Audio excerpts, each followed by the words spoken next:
Hello student, तो कैसे हैं आप सभी का स्वागत है हमारे यूट्यूब चैनल में। जैसा कि आपको पता है दोस्तों, एग्ज़ाम को नज़र रखते हुए हम पीवाईक्यू धीरे धीरे करवाने की कोशिश कर रहे हैं। तो ये दोस्तों हमारा जो है जो पॉलिटी है, जो राज्य व्यवस्था है, उसका जो है दूसरा लेक्चर है दोस्तों, दूसरा पार्ट है।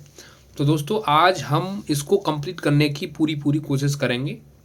तो दोस्तों आइए डिस्कस करते हैं क्वेश्चंस। और ये क्वेश्चंस आपको क्यों डिस्कस करने चाहिए, क्यों इनको एक बार देखना चाहिए, इसलिए देखना चाहिए दोस्तों कि एग्ज़ाम आने से पहले आप इसको, एग्ज़ाम में जाने से पहले आप इस पूरी सीरीज को देख के जाएं। इसमें क्या है कि फैक्चुअल क्वेश्चन दिए हैं और उनके आंसर दिए गए हैं। अगर इनमें से कोई क्वेश्चन अगर आएगा और आपको ये पता है 50 से 60 क्वेश्चन पीवाईक्यू रिलेटेड आते हैं उसमें, और ये यूपी पीसीएस या यूपी पीएससी द्वारा जितने भी एग्ज़ाम अब तक करवाए गए हैं उन सब के जो है क्वेश्चन जो है इस बुक में है। और ये 25,000 प्लस जो है एमसीक्यू हम सॉल्व करवाने की कोशिश कर रहे हैं। तो बहुत बड़ा चैलेंज है, लेकिन हम फिर भी हार नहीं मानेंगे और इसको करवा के छोड़ेंगे और बहुत जल्दी हम पूरा करने वाले हैं इसको। तो दोस्तों देर ना करते हुए स्टार्ट करते हैं कि राज्य के नीति निर्देशक तत्व जो हैं उसके बारे में हम बात करने वाले हैं, डीपीएसपी के बारे में बात करने वाले हैं। तो ये जो है राज्य के नीति निर्देशक तत्व तो पुण्यात्मा लोगों की पवित्र आकांक्षा मात्र है। ये कथन किसका था? ये कथन जो है किसका था? ये केसी वेयर का जो है कथन था। इसके अलावा अगला क्वेश्चन है कि भारतीय संविधान का वह अनुच्छेद जो समान नागरिक संहिता से संबंधित है, तो कौन सा है? 44। इसके अलावा भारत के संविधान के भाग में, भारत के जो संविधान है उसके भाग में डीपीएसपी जो है तत्वों का वर्णन किस भाग में किया गया है? तो वो दोस्तों भाग 4 में किया गया है। भाग 4 में किया गया है। पहले में क्या है? संघ और राज्य है, दूसरे में नागरिकता, और तीसरे मूल अधिकार, और चौथे में जो है डीपीएसपी का जो है चर्चित की गई है। और जो है आगे बात करते हैं राज्य के नीति निर्देशक तत्वों का जो वह अनुच्छेद जो राज्य को निर्देशित करता है कि वे उद्योगों के प्रबंधन में कामगारों की जो सहभागिता है उसको सुनिश्चित करें। तो ये दोस्तों 43 का ए जो है ये सुनिश्चित करता है। इसके अलावा अगला क्वेश्चन है कि राष्ट्रीय राज्य के नीति निर्देशक तत्व और एक साइड अनुच्छेद दिए गए हैं। तो ये कौन सा अनुच्छेद किससे जुड़ा हुआ है देखते हैं। तो राज्य कल्याण अभिवृद्धि के लिए सामाजिक व्यवस्था बनाएगा। तो कौन से अनुच्छेद में दिया गया है? ये 38 में दिया गया है। इसके अलावा राज्य द्वारा अनुसरणीय कुछ नीति तत्व जो है ये किससे संबंधित है? ये है 39 में। और सहकारी समितियों का संवर्धन जो है ये आपका दिया गया है 43 का बी में। और इसके अलावा अगला है अंतर्राष्ट्रीय जो शांति एवं सुरक्षा बनाने के लिए, वृद्धि के लिए जो दिया गया है वो है अनुच्छेद 51। इसको याद रखेंगे, कई एग्जाम में पूछा गया है। इसके अलावा अगला क्वेश्चन है कि कौन सा प्रावधान नीति निर्देशक तत्व जो है तत्वों और मौलिक कर्तव्यों दोनों से जो है दोनों का एक भाग है। तो कौन सा है? वो है आपका पर्यावरण का संरक्षण। क्या है? पर्यावरण का संरक्षण। और यूपीपी से 2023 में इसको पूछा है। कितना मतलब अच्छे तरीके से उसने दोनों चीज़ों को रिलेट करके पूछा है। अच्छा, इसके अलावा अगला क्वेश्चन है कि राज्य के नीति निर्देशक तत्व जो हैं उनको सहज अध्ययन के लिए विभाजित किए जा सकते हैं। तो दोस्तों किस तरीके से? समाजवादी और उदार बौद्धिकतावादी और एवं गांधीवादी, इन 3 तरीके से इनको जो है डिफाइन किया जा सकता है। किसको? 3 वर्गों में इसको बांटा जा सकता है। किसको?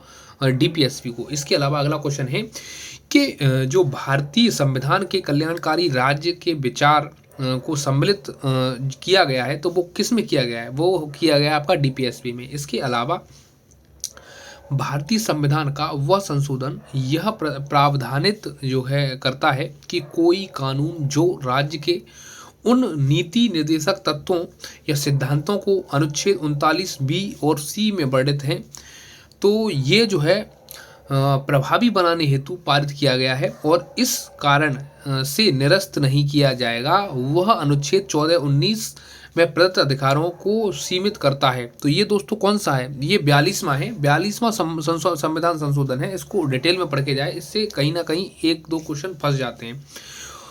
और इसके अलावा अगला क्वेश्चन है कि राज्य का नीति निर्देशक तत्व सिद्धांत जो है नीति निर्देशक सिद्धांत जो है संविधान के बाद में जोड़ा गया। तो ये दोस्तों मुफ्त कानूनी सलाह जो है ये जोड़ी गई कब, ये कानून बनने के बाद में जो है, संविधान को बनने के बाद में जो है जोड़ा गया। इसके अलावा अगला है कि भारत के संविधान में कल्याणकारी राज्य का आदर्श प्रतिष्ठापित है।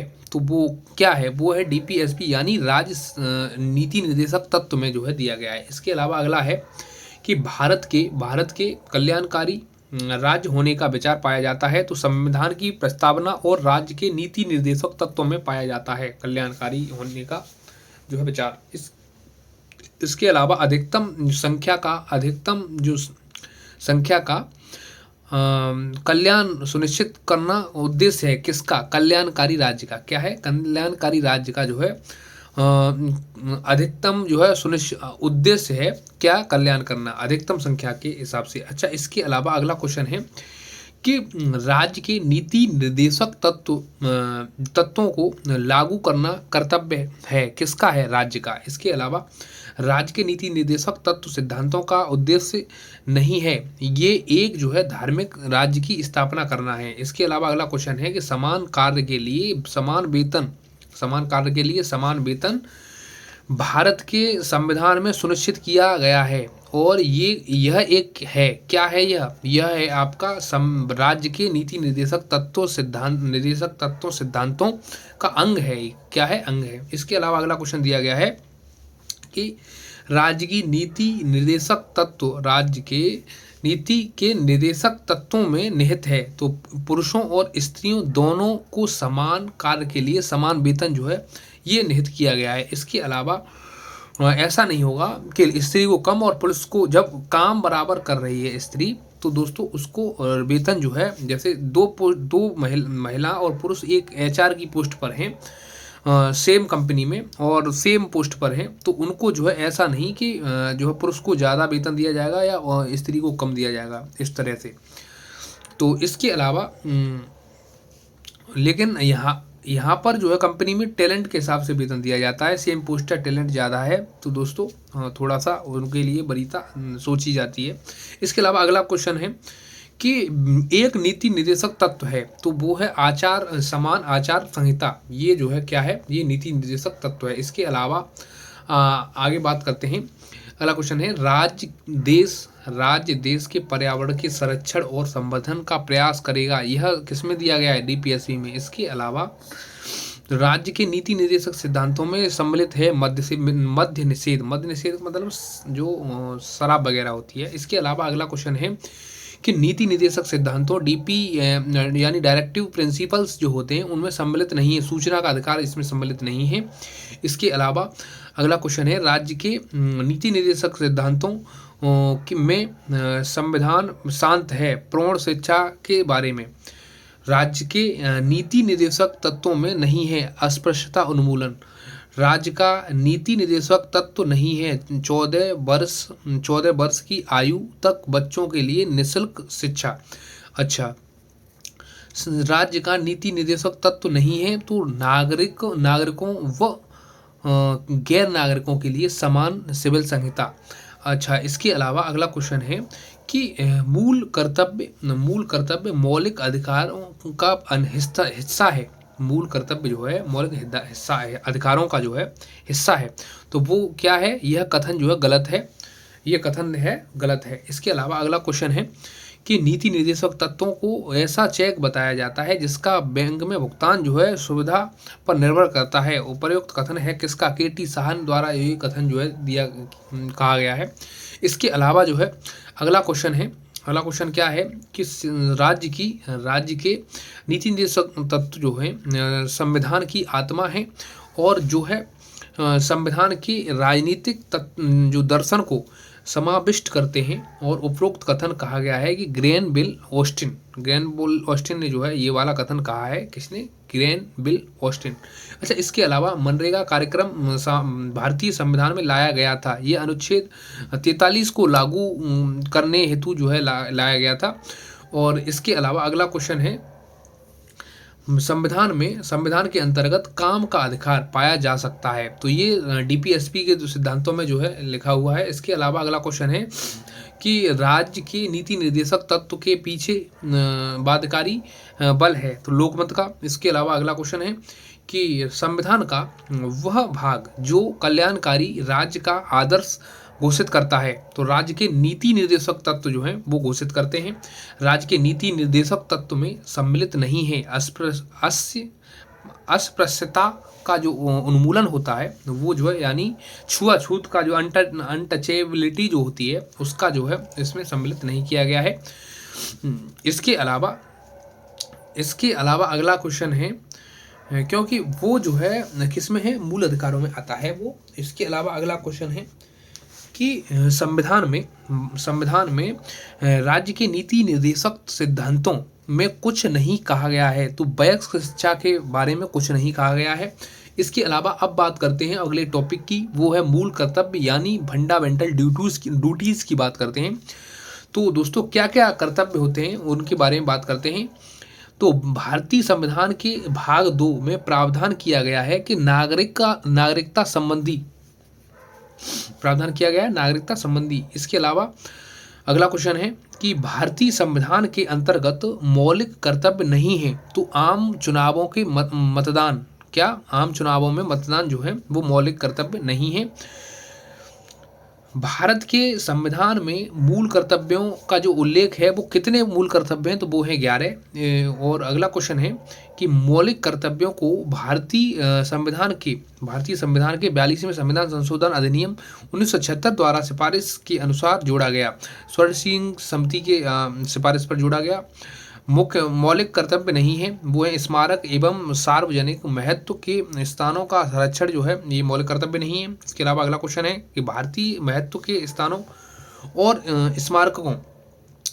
स्मारकों की जो रक्षा करना है वो एक मौलिक कर्तव्य नहीं है। इसके अलावा अगला क्वेश्चन है कि एक नागरिक के मूल कर्तव्यों में सम्मिलित नहीं है, तो वो अस्पृश्यता मिटाने की ओर जो है प्रयास करना जो है वो उसके अंदर में नहीं आता है मूल कर्तव्यों के। अच्छा, इसके अलावा अगला क्वेश्चन है कि मौलिक कर्तव्यों से संबंधित सही कथन क्या है, तो उन्हें परमादेश द्वारा प्रभावी बनाया जा सकता है। यह जो है और भी क्वेश्चन उसमें ऑप्शन दिए रहे होंगे, लेकिन ये वाला जो है ये दिया गया, ये वाला नहीं है। अच्छा, इसके अलावा अगला क्वेश्चन है कि भारत में एक नागरिक का मूल कर्तव्य है, तो वो क्या कर्तव्य है एक नागरिक का, तो नागरिक का मूल कर्तव्य है कि वह जो है वन्य जीव का संरक्षण करेगा। क्या है, वन्य जीव जो होते हैं उनके जो है संरक्षण करेगा।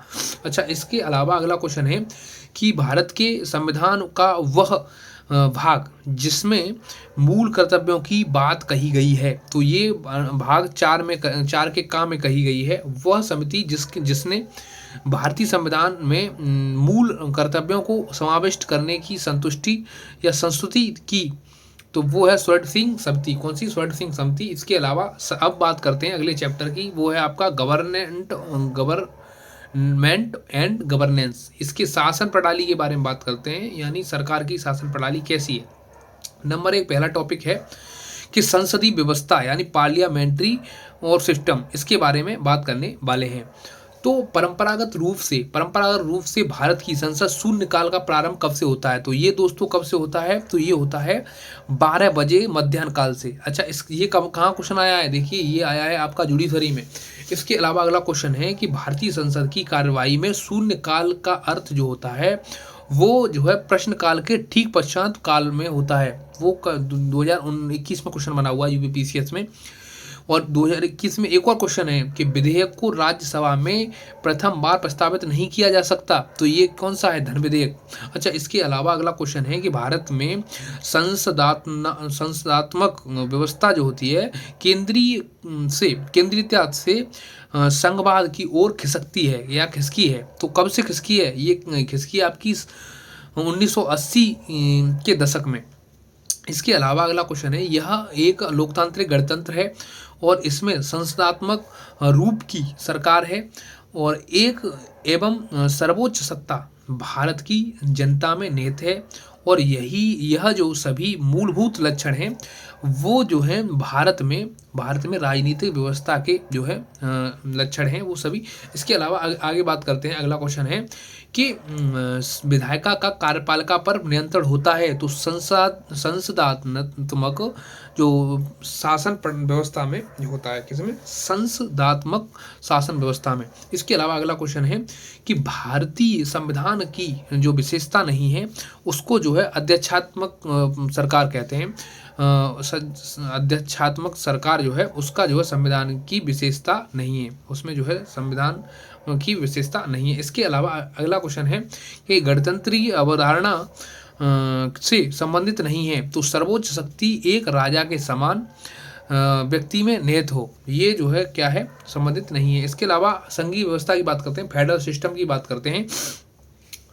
तो क्वेश्चन है कि भारतीय संविधान एक सशक्त केंद्रीकृत प्रवृत्ति वाला परिसंघात्मक संविधान है। यह कथन किसका है? ये सर आइवन जेनिक्स का जो है कथन है। इसके अलावा अगला क्वेश्चन है कि भारतीय संविधान अधिक कठोर तथा अधिक लचीले के मध्य एक अच्छा संतुलन स्थापित करता है। यह क्या है? यह कथन किसका है? यह है केसी वेयर का कथन है।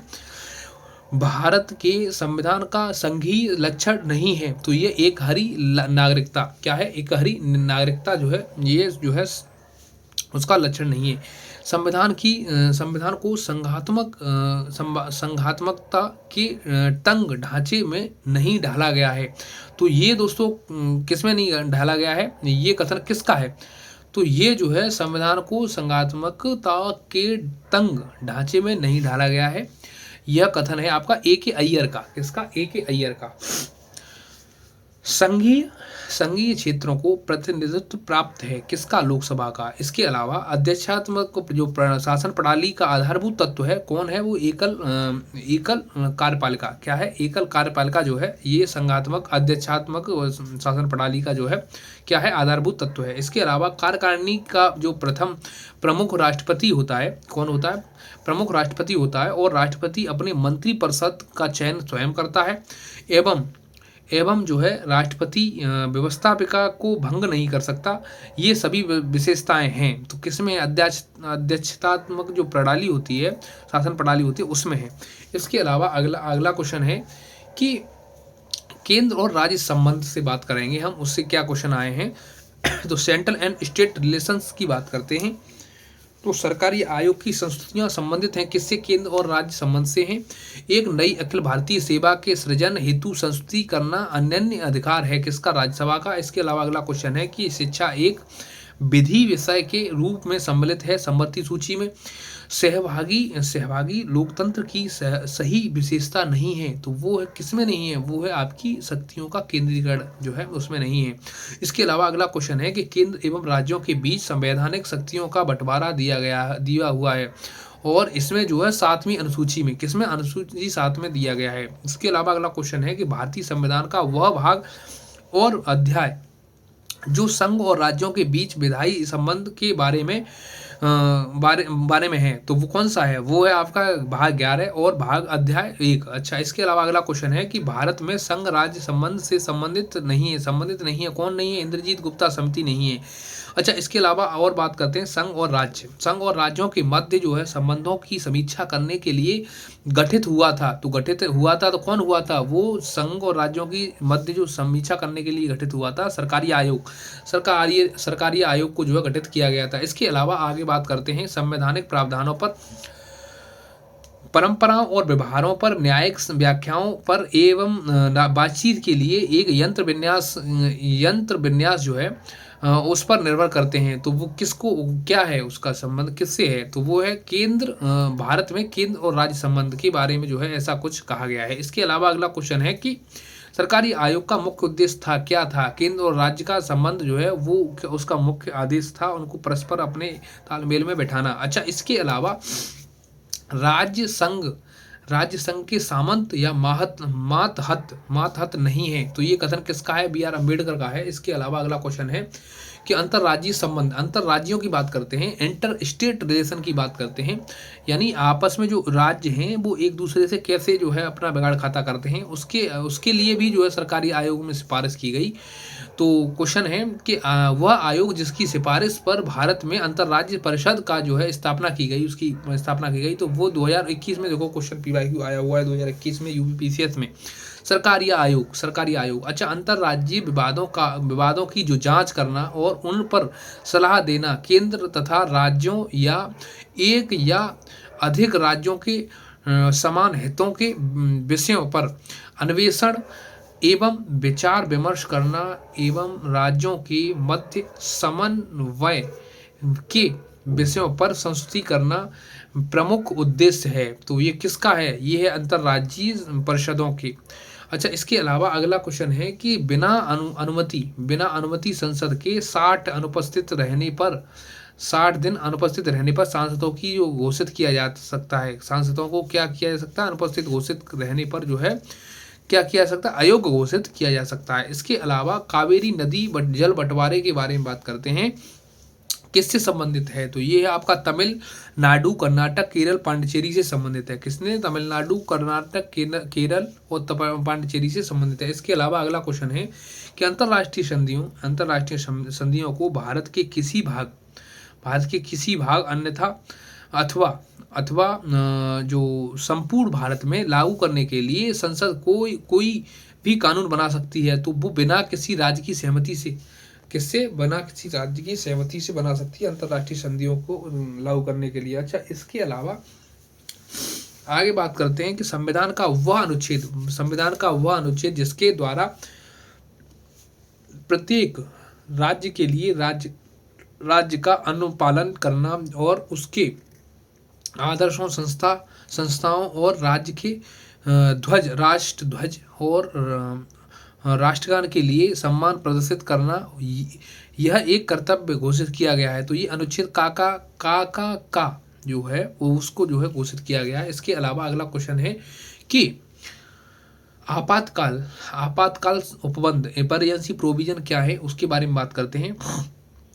तो संसद द्वारा संकट काल जो होता है, इमरजेंसी की घोषणा जो है अनुमोदन जो है होना आवश्यक है, 1 माह के अंतराल में होना आवश्यक है। इसके अलावा अगला है कि आपातकाल में राज्य विधान सभा जो होती है उसकी अवधि बढ़ाई जा सकती है, संसद द्वारा बढ़ाई जा सकती है। इसके अलावा राज्य के वित्तीय आपातकाल, फाइनेंशियल इमरजेंसी की घोषणा की गई है। तो ये दोस्तों किस में की गई है? ये की गई है आपकी कभी नहीं। इसके अलावा कहने का मतलब ये है कि वित्तीय आपातकाल की कभी भारत में घोषणा की गई है? तो ये कभी नहीं की गई है। राष्ट्रीय आपातकाल एक बार जो है किसने लगाया था? तो ये जो है इंदिरा गांधी ने सन 1975 में लगाया था। तो अभी जो है बीजेपी द्वारा क्या किया गया था? बीजेपी ने जो है अभी 25 जून को जो है लगाया गया था 1975 में। तो 25 जून को जो है क्या संविधान हत्या दिवस के रूप में उसे मनाया जा रहा है। तो ये वाला क्वेश्चन एग्जाम में आ सकता है कि 25 जून जो है संविधान हत्या दिवस, ये याद रखें दोस्तों, संविधान हत्या दिवस के रूप में मनाया जा रहा है, इस साल से ही शुरू हुआ है। इसके अलावा अब बात करते हैं कि वह अधिकार जो राष्ट्रीय आपातकाल तक में समाप्त या सीमित नहीं किया जा सकता है। तो व्यक्तिगत स्वतंत्रता तथा जीवन का अधिकार, व्यक्तिगत स्वतंत्रता तथा जीवन का अधिकार। इसके अलावा अगला क्वेश्चन है कि भारतीय संविधान के अनुच्छेद 356 के अंतर्गत राष्ट्रपति शासन लागू किया गया था। तो ये पेप्सू में। इसके अलावा संविधान के अंतर्गत युद्ध या शांति की घोषणा की शक्ति निहित है। तो ये है आपकी राष्ट्रपति में। किसमें? राष्ट्रपति में। भारतीय संविधान के अंतर्गत आपातकाल होता है, वो है आपका 3 प्रकार का आपातकाल होता है। तो ये तो आपको पता ही होगा। अच्छा, इसके अलावा अगला क्वेश्चन है कि लोकसभा में विघटित रहने की अवस्था में कौन सा अनुच्छेद जो है अधीन आपातकाल घोषणा का अनुमोदन अनिवार्य है? तो वो राज्यसभा द्वारा और उसके उपरांत नई लोकसभा के पुनर्गठन तक यह अस्तित्व में रहेगा और जिसके द्वारा अपनी प्रथम बैठक जो है बैठक के 30 दिनों के भीतर इसका अनुमोदन होना आवश्यक है। जो पहली बैठक होती है उससे 30 दिनों तक जो है अनुमोदन होना इसका आवश्यक है। इसके अलावा अगला क्वेश्चन है कि आपातकाल की घोषणा जो है स्वीकृति, आपातकाल की घोषणा की स्वीकृति हेतु संसद के समक्ष रखा जाना आवश्यक है 1 महीने के अंदर। अच्छा, इसके अलावा अगला क्वेश्चन है कि राष्ट्रीय आपातकाल की उद्घोषणा निम्न आधार या आधारों पर की जा सकती है। तो ये दोस्तों बाह्य आक्रमण पर किया जा सकता है, यानी किसी बाहरी देश से जब आक्रमण हो रहा हो या कर दिया हो तो उसके उन हालातों में जो है हम जो है राष्ट्रीय आपातकाल घोषणा कर सकते हैं। अच्छा, इसके अलावा युद्ध जब हम किसी से कर रहे हो तो सशस्त्र विद्रोह किसी के साथ हो रहा हो तो हम इसको जो है राष्ट्रीय आपातकाल को लगा सकते हैं। इसके अलावा अगला क्वेश्चन है कि भारतीय संविधान का वो अनुच्छेद जिसके अंतर्गत राज्यों में राष्ट्रपति शासन लगाया जा सकता है। तो ये दोस्तों अनुच्छेद 356। इसके अलावा आगे संसद पार्लियामेंट की बात करते हैं। टॉपिक है संरचना एवं कार्यप्रणाली, स्ट्रक्चर एंड इट्स फंक्शंस। अच्छा, तो बात करते हैं, क्वेश्चन है कि भारतीय संविधान का कौन सा अनुच्छेद संविधान को अंतर्राष्ट्रीय समझौतों को लागू करने के लिए विधि निर्माण की शक्ति प्रदान करता है। तो ये दोस्तों कौन सा है? अनुच्छेद 253। अच्छा, बिना अनुमति के दिन संसद में अनुपस्थित रहने पर, यानी इसका कहने का मतलब ये है कि बिना अनुमति के दिन संसद में अनुपस्थित रहने पर किसी सांसद को अयोग्य घोषित किया जा सकता है। तो वो 60 दिन में किया जा सकता है। भैया 2 महीने तक तुम बिना बताए बिना इन्फॉर्म किए आ ही नहीं रहे हो, या मेडिकल वगैरह लगाओगे या कुछ परेशानी जो भी होगी अपने सामने रखोगे, लेकिन ऐसा होता नहीं है। लोग आते हैं, आजकल सब कुछ सही चल रहा है। पावर चाहिए, पावर के लिए सब जो है संसद में अपना धुआं काट रहे हैं। इसके अलावा आगे बात करते हैं अनन्य रूप से प्रकाशिकी तंत्र से संबंधित थी। तो ये है आपकी पॉल एपिलवी रिपोर्ट जो है ये प्रकाशिकीय तंत्र से संबंधित थी। अच्छा, इसके अलावा अगला क्वेश्चन है कि संसदीय संप्रभुता नहीं है। तो किसमें कहाँ नहीं है? वो भारत में नहीं है। इसके अलावा अगला क्वेश्चन है कि लोकसभा द्वारा पारित धन विधेयक राज्यसभा के द्वारा भी पारित मान लिया जाएगा यदि राज्यसभा द्वारा उस पर जो है कोई कार्रवाई नहीं की जा सकती। तो की जाती, कब तक नहीं की जाती? 14 दिनों तक अगर किसी भी धन विधेयक पर लोकसभा द्वारा जो पारित किया गया हो उस पर राज्यसभा के द्वारा कोई जो है कार्रवाई नहीं की जाती तो उसको क्या है, एक्सेप्ट मान लिया जाता है। इसके अलावा अब बात करते हैं कि यदि उपाध्यक्ष लोकसभा की अध्यक्षता कर रहे हों तो उन्हें एक अधिकार प्राप्त है कि वह जो है मत बराबरी की अवस्था में जो है क्या मतदान कर सकते हैं, मतदान कर सकते हैं। इसके अलावा अगला क्वेश्चन है कि संविधान संसद में शामिल है। तो शामिल है तो राष्ट्रपति एवं दोनों सदन जो है वो संविधान में शामिल है। इसके अलावा अगला क्वेश्चन है कि भारत की संसद के संबंध में सही कथन नहीं है। तो सही कथन कौन सा नहीं है? वो है आपका मंत्रिमंडल की सदस्यता एवं सदन तक सीमित है। सदन तक क्या है? सीमित है। इसके अलावा अगला क्वेश्चन है कि पार्लियामेंट द्वारा दिसंबर 1999 में निर्मित कानून के अनुसार जो है एक नागरिक के वयस्क होने की कानूनी आयु है। तो आयु कितनी है? वो है आपकी 18 वर्ष। इसके अलावा अगला क्वेश्चन है कि लोकसभा और राज्यसभा में गणपूर्ति की संख्या कितनी होती है? तो कुल सदस्य संख्या का 1/10। कितनी? कुल सदस्य संख्या का 1/10। इसका मतलब ये है कि अगर ये 550 हैं, अगर हमारे सांसद कितने 550 हैं तो उसमें से कितनी होनी चाहिए? 1/10। उसका 1/10 का मतलब ये है कि 55 होनी चाहिए, तब जो है गणपूर्ति मतलब हो सकती है। इसके अलावा उसमें जो है सांसद कितने, राज्यसभा में अगर 250 होते हैं तो उनमें से जो निर्वाचित हैं उसमें से जो यानी 250 का 25 10%, 1/10। तो वो वाला सीन होना चाहिए। इसके अलावा अगला क्वेश्चन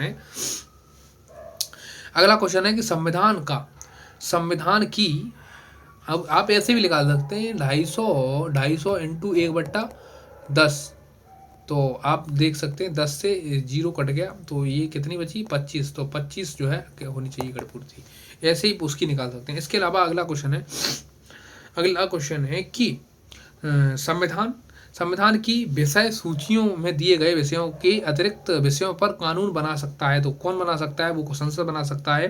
संसद में दोनों शून्यकाल का समय है, संसद में शून्यकाल का समय कितना, 12 बजे से 1 बजे तक का शून्य है, दोपहर में 12 बजे से लेकर 1 बजे तक का शून्यकाल का समय होता है। इसके अलावा जो है अगला क्वेश्चन है कि संसद राज्य सूची के विषय के संबंध में कानून बना सकती है, तो दोस्तों बना सकती है यदि राज्यसभा ऐसा संकल्प पारित करती है तो फिर बना सकती है। इसके अलावा अगला क्वेश्चन है कि लाभ के पद ऑफिस ऑफ प्रॉफिट का जो निर्णय करेगा, कौन करेगा, राष्ट्रपति एवं राज्यपाल एवं संघीय संसद, कौन करेगा, संघीय संसद। इसके अलावा अगला क्वेश्चन है कि संसद की बैठक 1 वर्ष में होना आवश्यक है, तो 2 बार, कितनी बार, 2 बार आवश्यक है। इसके अलावा अगला क्वेश्चन है कि भारतीय संविधान में अवशिष्ट शक्तियां सन्निहित हैं, तो वो हैं आपकी संसद में। अगला क्वेश्चन है कि कोई विधेयक जिसमें केवल व्यय अंतर्वलित है और अनुच्छेद जो है 110 में विनिर्दिष्ट कोई विषय उसमें सम्मिलित नहीं है, तो उसे जो है संसद के किसी भी सदन में प्रारंभ किया जा सकता है। क्या किया जा सकता है, उसे किसी भी सदन में प्रारंभ किया जा सकता है। अच्छा, इसके अलावा अगला क्वेश्चन है कि जब कोई विधेयक संसद के दोनों सदनों द्वारा पारित कर दिया गया है, तो उसे जो है, तो उस विधेयक पर क्या किया जाता है, उस पर जो है अनुमति रोकने का अधिकार प्राप्त है। अच्छा, इसके अलावा अगला क्वेश्चन है कि राष्ट्रपति को, किसको है, राष्ट्रपति को। अच्छा, इसके अलावा अगला क्वेश्चन है कि धन विधेयक प्रस्तुत होता है, तो ये है आपका लोकसभा में, कहाँ पर, लोकसभा में। अगला क्वेश्चन है कि राज्य सूची में सम्मिलित विषय के संबंध में राष्ट्रीय हित में बनी विधि बना सकती है, राष्ट्रीय हित में विधि बना सकती है, तो कौन बना सकता है, तो वो केवल राज्यपाल बना सकता है। अच्छा, आगे बात करते हैं कि संविधान के अंतर्गत राज्यों की सीमाओं को परिवर्तित करने की जो शक्ति है वो संसद को है। नए राज्यों की स्थापना करने की जो विधायिनी शक्ति है वो प्राप्त संसद को है। इसके अलावा अगला क्वेश्चन है कि भारत के किसी राज्य में विधान परिषद का जो सृजन है अथवा उसकी जो समाप्ति की जा सकती है, तो वो किसके द्वारा की जा सकती है, वो है आपकी जो है राज्य विधानसभा के जो तत्संबंधी संकल्प पारित करने पर जो है किसके द्वारा, संसद के द्वारा। अच्छा, अब बात करते हैं दोस्तों, ये चीज़ जरूरी है, तत्संबंधी यानी राज्य विधानसभा जो है वो जब तक संकल्प पारित करेंगी तभी जो है संसद जो है द्वारा की जाएगी। अच्छा, इसके अलावा आगे बात करते हैं कि संसद में लेखा के लिए वोट जो है आवश्यक होता है, लेखा के लिए वोट आवश्यक होता है, तो जब सामान्य बजट के समय सीमा के अंदर जो है क्या होता है, पारित होने की आशा नहीं होती, तब जो है लेखा के लिए वोट जो है आवश्यक होता है। अच्छा, इसके अलावा अगला क्वेश्चन है कि लोकसभा में क्या है, किसी विधेयक पर आम बहस होती है तो वो द्वितीय वाचन के समय होती है। कब होती है, द्वितीय वाचन के समय होती है। अच्छा, इसके अलावा अगला क्वेश्चन है कि भारतीय संघ की विधायी शक्तियां निहित होती हैं, भारतीय संघ की विधायी शक्तियां निहित होती हैं, तो ये है आपकी संसद में, कहाँ पर, संसद में। अगला क्वेश्चन क्या है कि बजट का प्रस्तुतिकरण, बजट पर चर्चा, विनियोग विधेयक को पारित करना एवं वित्त विधेयक को पारित करना, ये सभी चरण सम्मिलित हैं, तो ये हैं आपके सामान्य वित्तीय विधायन में। इसके अलावा अगला क्वेश्चन है कि निश्चित अवधि के लिए भारतीय संचित निधि भारतीय संचित निधि जो है से धन निकालने के लिए संघ सरकार को अनुमति प्रदान करता है। कौन करता है? लेखानुदान। लेखानुदान जो है प्रदर्शित करता है, अनुमति जो है प्रदान करता है। इसके अलावा अगला क्वेश्चन है कि भारतीय संसद के दोनों सदनों की संयुक्त बैठक होती है, तो ये साधारण विधेयक के संबंध में होती है। अच्छा, अगला क्वेश्चन है कि भारतीय संबंध के दोनों सदनों की प्रथम जो संयुक्त बैठक हुई है वो दहेज उन्मूलन विधेयक के संबंध में हुई है। कब हुई है? वो हुई है आपकी दहेज उन्मूलन विधेयक के संबंध में। इसके अलावा अगला क्वेश्चन है कि भारतीय संसद की संप्रभुता प्रतिबंधित है, तो न्याय समीक्षा से है। इसके अलावा अगला है कि लोकसभा के अध्यक्ष जो हैं, लोकसभा के उपाध्यक्ष, लोकसभा के महासचिव एवं राज्यसभा के अध्यक्ष सम्मिलित हैं किसमें? ये संसद के अधिकारियों में सम्मिलित होते हैं। किसमें सम्मिलित होते हैं? संसद के अधिकारियों में जो है ये सम्मिलित होते हैं। इसके अलावा अगला क्वेश्चन है शून्यकाल संसदीय व्यवस्था की देन है, तो ये देन है भारत की संसदीय व्यवस्था है, उसकी देन है क्या? शून्यकाल। इसके अलावा अगला क्वेश्चन है कि 2013-14 में अंतिम क्षणों में भारत की जो संसद के समक्ष से वापस ले लिया गया था, तो दागी विधायकों के से संबंधित विधेयक को जो है क्या किया गया था? ये जो है वापस ले लिया गया था। इसके अलावा अगला क्वेश्चन है कि राष्ट्रपति राज्यसभा एवं लोकसभा से मिलकर जो है निर्मित होती है। राष्ट्रपति राज्यसभा एवं लोकसभा ये जो है तीनों जो है मिलकर किससे निर्मित होती हैं? तो ये संसद से मिलकर निर्मित होती हैं। इसके अलावा अगला क्वेश्चन है कि संसद के अंग हैं, तो संसद के 3 अंग हैं, राज्यसभा, लोकसभा और राष्ट्रपति, ये तीनों अंग हैं। इसके अलावा संसद के किसी भी सदन एवं जो है सदस्यता से अयोग्य जो है संबंधी प्रश्नों का जो निर्णय करता है तो वो है निर्वाचन आयोग के परामर्श से राष्ट्रपति करता है। लोकसभा और राज्यसभा के सदस्यों की अधिकतम संख्या जो है कितनी है? वो है 545, 250 2013 में आया हुआ क्वेश्चन है। इसके अलावा अगला क्वेश्चन है कि राष्ट्रपति से रिलेटेड टॉपिक है और उससे देखते हैं राष्ट्रपति से रिलेटेड क्या क्या क्वेश्चन बने हैं। तो राष्ट्रपति पद के नामांकन में प्रस्तावकों और अनुमोदकों की न्यूनतम संख्या कितनी होनी चाहिए? अगर अनुमोदक और प्रस्तावक अगर 50 हैं तभी आप राष्ट्रपति के पद के लिए खड़े हो सकते हैं, नहीं तो आपको जो है 50 अनुमोदक और 50 जो है प्रस्तावक नहीं है तो आप उसके लिए एलिजिबल नहीं होंगे। इसके अलावा जो है फिर तो हर कोई राष्ट्रपति बन जाएगा। अच्छा, इसके अलावा अगला क्वेश्चन है भारत में विदेशी संधियों पर बातचीत करने की शक्ति, तो ये दोस्तों राष्ट्रपति के पास होती है विदेशी संधियों पर। और लोकसभा के साधारण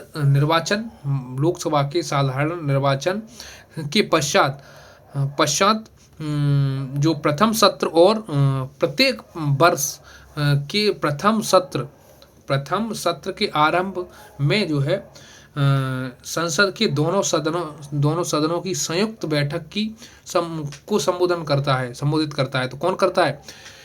लोकसभा के साधारण निर्वाचन के पश्चात प्रथम सत्र और प्रत्येक वर्ष के प्रथम सत्र के आरंभ में संसद के दोनों सदन होते हैं, उनकी संयुक्त बैठक को संबोधित कौन करता है? वो करता है राष्ट्रपति करता है। इसके अलावा अपने अभिभाषण में संसद को उसके आह्वान के कारणों के विषय में सूचित करता है। कौन करता है? राष्ट्रपति। इसके अलावा भारतीय राष्ट्रपति जो लोकसभा अध्यक्ष भी रहे हैं, तो वो कौन थे? वो थे आपके नीलम संजीव रेड्डी, वो जो है लोकसभा अध्यक्ष भी रहे, उसके अलावा राष्ट्रपति भी बने। अब बात करते हैं भारत के राष्ट्रपति का पद ग्रहण करने से पूर्व जो है उपराष्ट्रपति के पद पर कार्य नहीं किया था। किसने नहीं किया था? ये नीलम संजीव रेड्डी ने नहीं किया था, और भी दिए गए होंगे तो वो जो है उन्होंने किया होगा, जैसे सर्वपल्ली राधाकृष्णन है और भी वगैरह जो भी होंगे। अच्छा, इसके अलावा 3 और भी दिए गए होंगे, ये ऑप्शन चौथा है जो नहीं। अच्छा, 2022 में आया हुआ क्वेश्चन है। इसके अलावा अगला क्वेश्चन है कि भारत के राष्ट्रपति के चुनाव से संबंधित विवादों का निर्णय करता है, तो कौन करता है? तो भारत का सर्वोच्च न्यायालय जो है वो करता है। इसके अलावा अगला क्वेश्चन है कि राष्ट्रपति बनने के लिए आवश्यक उम्र है कितनी? 35 वर्ष। राष्ट्रपति की उम्मीदवार के लिए जो है आवश्यक नहीं है, तो पढ़ा लिखा होना आवश्यक नहीं है। अच्छा, इसके अलावा अगला क्वेश्चन है कि एक सांसद अथवा विधानसभा का सदस्य जो है राष्ट्रपति निर्वाचित हो सकता है, तो निर्वाचित होने के उपरांत अपनी सदस्यता छोड़नी होगी। सदस्यता जो है लोकसभा से छोड़नी होगी तब बन सकता है, विधानसभा से छोड़नी होगी तब बन सकता है।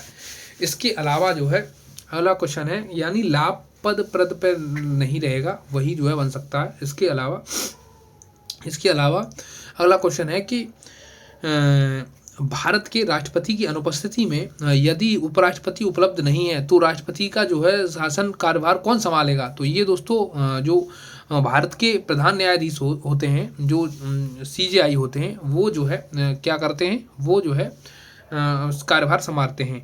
इसके अलावा अगला क्वेश्चन है कि भारत के राष्ट्रपति को कार्य अवधि की समाप्ति से पूर्व भी हटाया जा सकता है, तो ये जो है महाभियोग द्वारा जो है आर्टिकल 61 द्वारा जो है हटाया जा सकता है। और इसके अलावा अगला क्वेश्चन है कि भारत के राष्ट्रपति महाभियोग चलाने के लिए सूचना देना कितने दिन पहले सूचना देना आवश्यक है? तो वो है दोस्तों कम से कम 14 दिन पहले जो है आवश्यकता है सूचना देने के लिए। राष्ट्रपति को कम से कम 14 दिन पहले ये सूचना देनी होगी कि हम जो है आप पर महाभियोग चलाने वाले हैं। अच्छा, इसके अलावा अगला क्वेश्चन है कि राष्ट्रपति का जो रिक्त स्थान भर लिया जाना चाहिए, 6 माह के अंदर जो है भर लिया जाना चाहिए। अच्छा, आगे अगला क्वेश्चन है कि वित्त आयोग के अध्यक्ष एवं संघ राज्य क्षेत्र के मुख्यमंत्री की नियुक्ति जो है की जाती है, तो वो की जाती है आपकी भारत के राष्ट्रपति द्वारा। किसके द्वारा? राष्ट्रपति द्वारा की जाती है। अगला क्वेश्चन है कि संघ की कार्यपालिका शक्तियां राष्ट्रपति में निहित हैं, तो वो है अनुच्छेद जो है 53 के अंतर्गत है। कार्यपालिका की जो शक्तियां हैं, पका चुनरी पुनर्योग शर्त शपथ महाभियोग, ऐसे करके एक फॉर्मूला है, उसको याद रखते हैं राष्ट्रपति के लिए।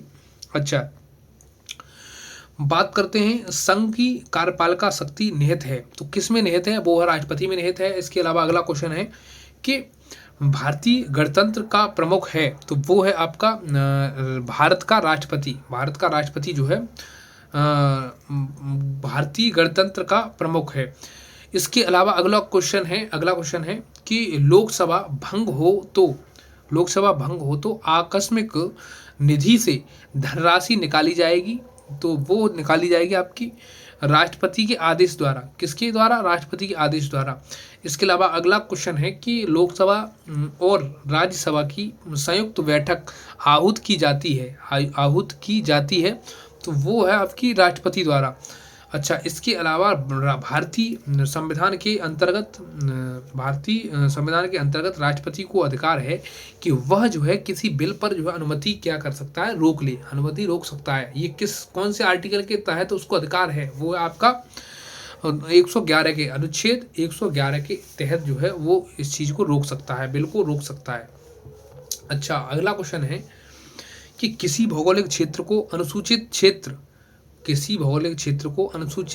क्षेत्र घोषित करने का संवैधानिक अधिकार है, तो किसको? राष्ट्रपति को।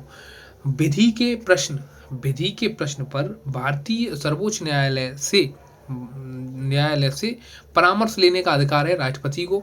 अच्छा, अगला क्वेश्चन है कि भारत के राष्ट्रपति की जो शक्तियों के बारे में सही कथन जो है क्या है? वो सही नहीं है। कौन सा कथन सही नहीं है? तो ये वाला कथन 4 और भी दिए गए होंगे, 3, तो चौथा ये है कि राष्ट्रपति को सर्वोच्च न्यायालय के परामर्श को स्वीकार करना चाहिए। ऐसा जरूरी नहीं है, वो अपने विवेक के अनुसार भी काम कर सकता है। इसके अलावा अगला क्वेश्चन है भारत के महान्यायवादी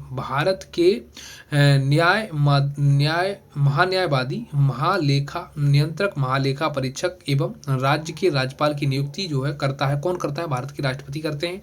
अच्छा, इसके अलावा भारत का राष्ट्रपति राष्ट्रीय आपातकाल की घोषणा कर सकता है यदि खतरा है, बाहरी आक्रमण हो रहा है या सशस्त्र विद्रोह हो रहा है या फिर मतलब कोई जो है बहुत बड़ी प्रॉब्लम है, उसी कुछ ही कारणों के कारण जो है राष्ट्रपति राष्ट्रीय आपातकाल घोषित कर सकता है, बाहरी आक्रमण हो रहा हो या सशस्त्र विद्रोह हो रहा हो, इसके कारण। अच्छा, इसके अलावा अगला क्वेश्चन है कि संविधान असाधारण परिस्थितियों में राष्ट्रपति को राज्यपाल के कृत्यों के निर्वहन हेतु उपबंध कर सकता है। तो क्या कर सकता है? ये अनुच्छेद 160 में जो है उपबंध कर सकता है।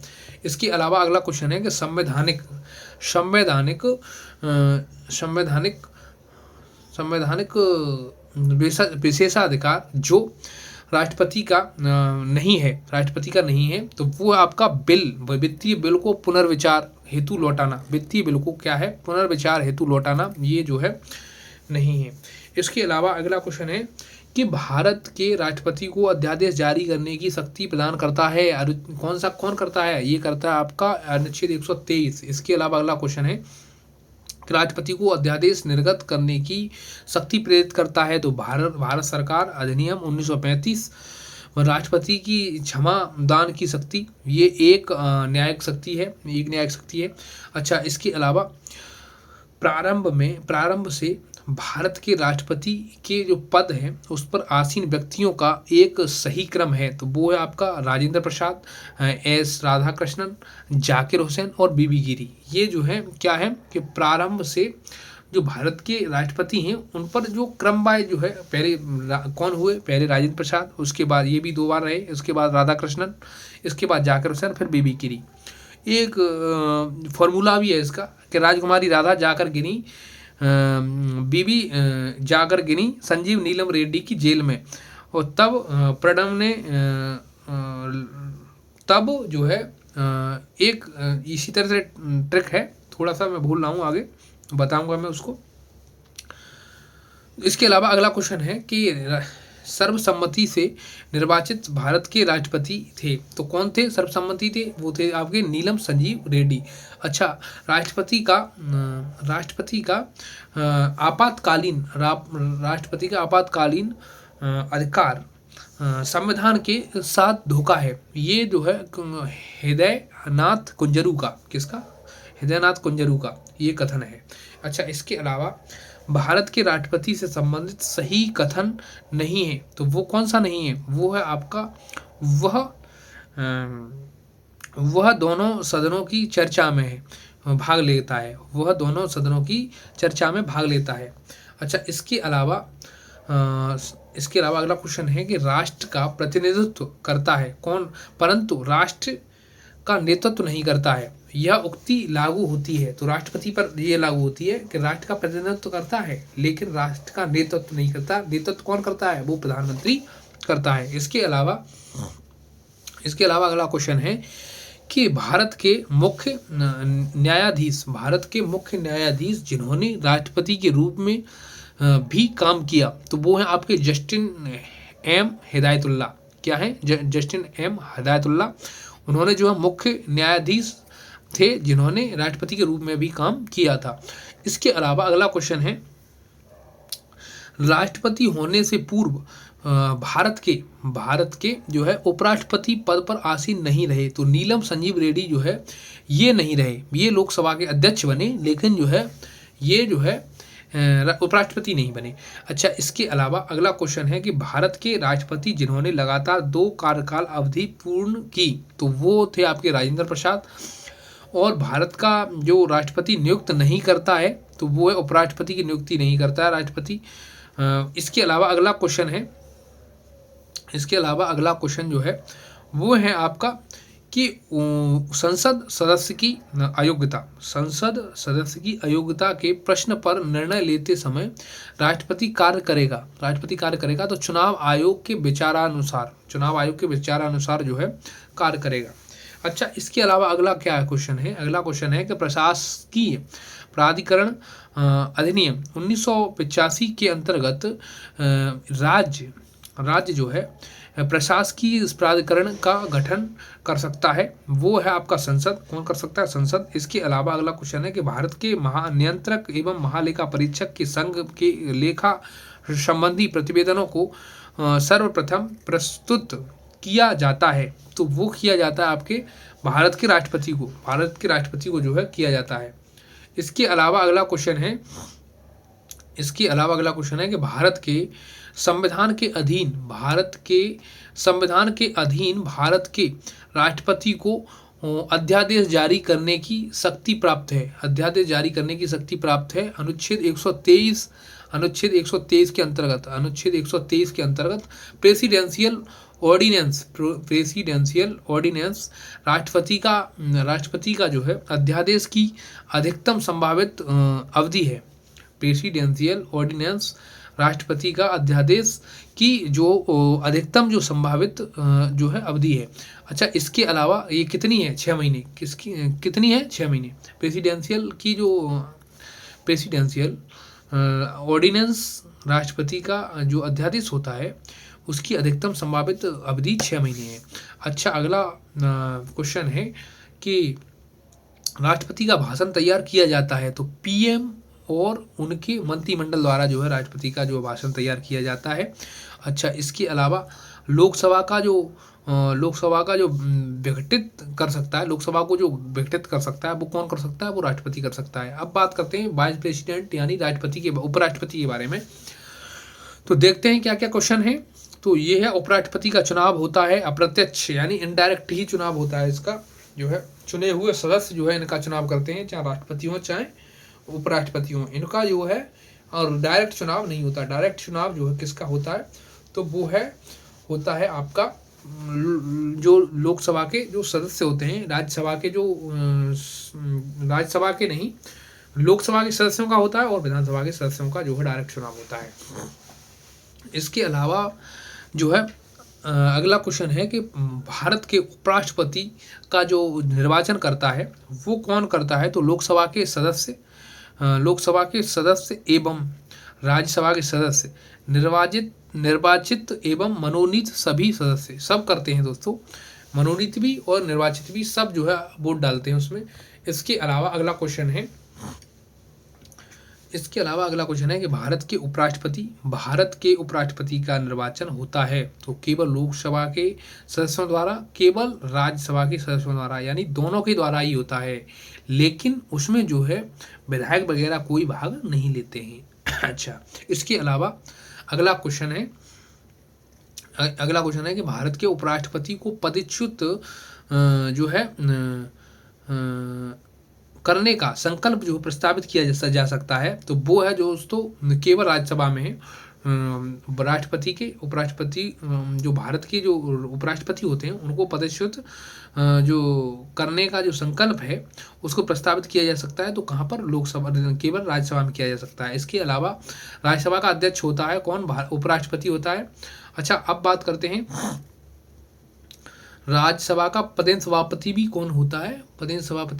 तो वो उपराष्ट्रपति होता है। इसके अलावा अगला क्वेश्चन है कि भारत का द्वितीय उच्चतम प्रतिष्ठित पदाधिकारी जो है पदाधिकारी है तो इनके पास जो है अपने पद से जुड़ा कोई औपचारिक जो है कार्य नहीं है, राष्ट्रपति की अनुपस्थिति में उसके कार्य करता है और एवं राष्ट्रपति के रूप में कार्य करता है। यदि राष्ट्रपति त्यागपत्र देता है तो या फिर पद से हट जाता है, पदच्युत किया जाता है तो जो है उसकी जो है मृत्यु हो जाती है तो यह वह व्यक्ति है जो भारत की जो राष्ट्रपति की जो कार्यभार है उसको जो है संभालता है। इसके अलावा लोकसभा की बात करते हैं। लोकसभा से रिलेटेड क्या क्या क्वेश्चन बने हैं तो देखो, जुडिशरी में क्वेश्चन आया है इसमें से। तो एक साइड सूची 1, सूची 2, एक साइड गुजरात दी गई है और दूसरी साइड उसकी जो है क्या दी गई है? लोकसभा के सदस्यों की संख्या, राज्यों का लोकसभा सदस्यों में जो क्या है संख्या। हरियाणा में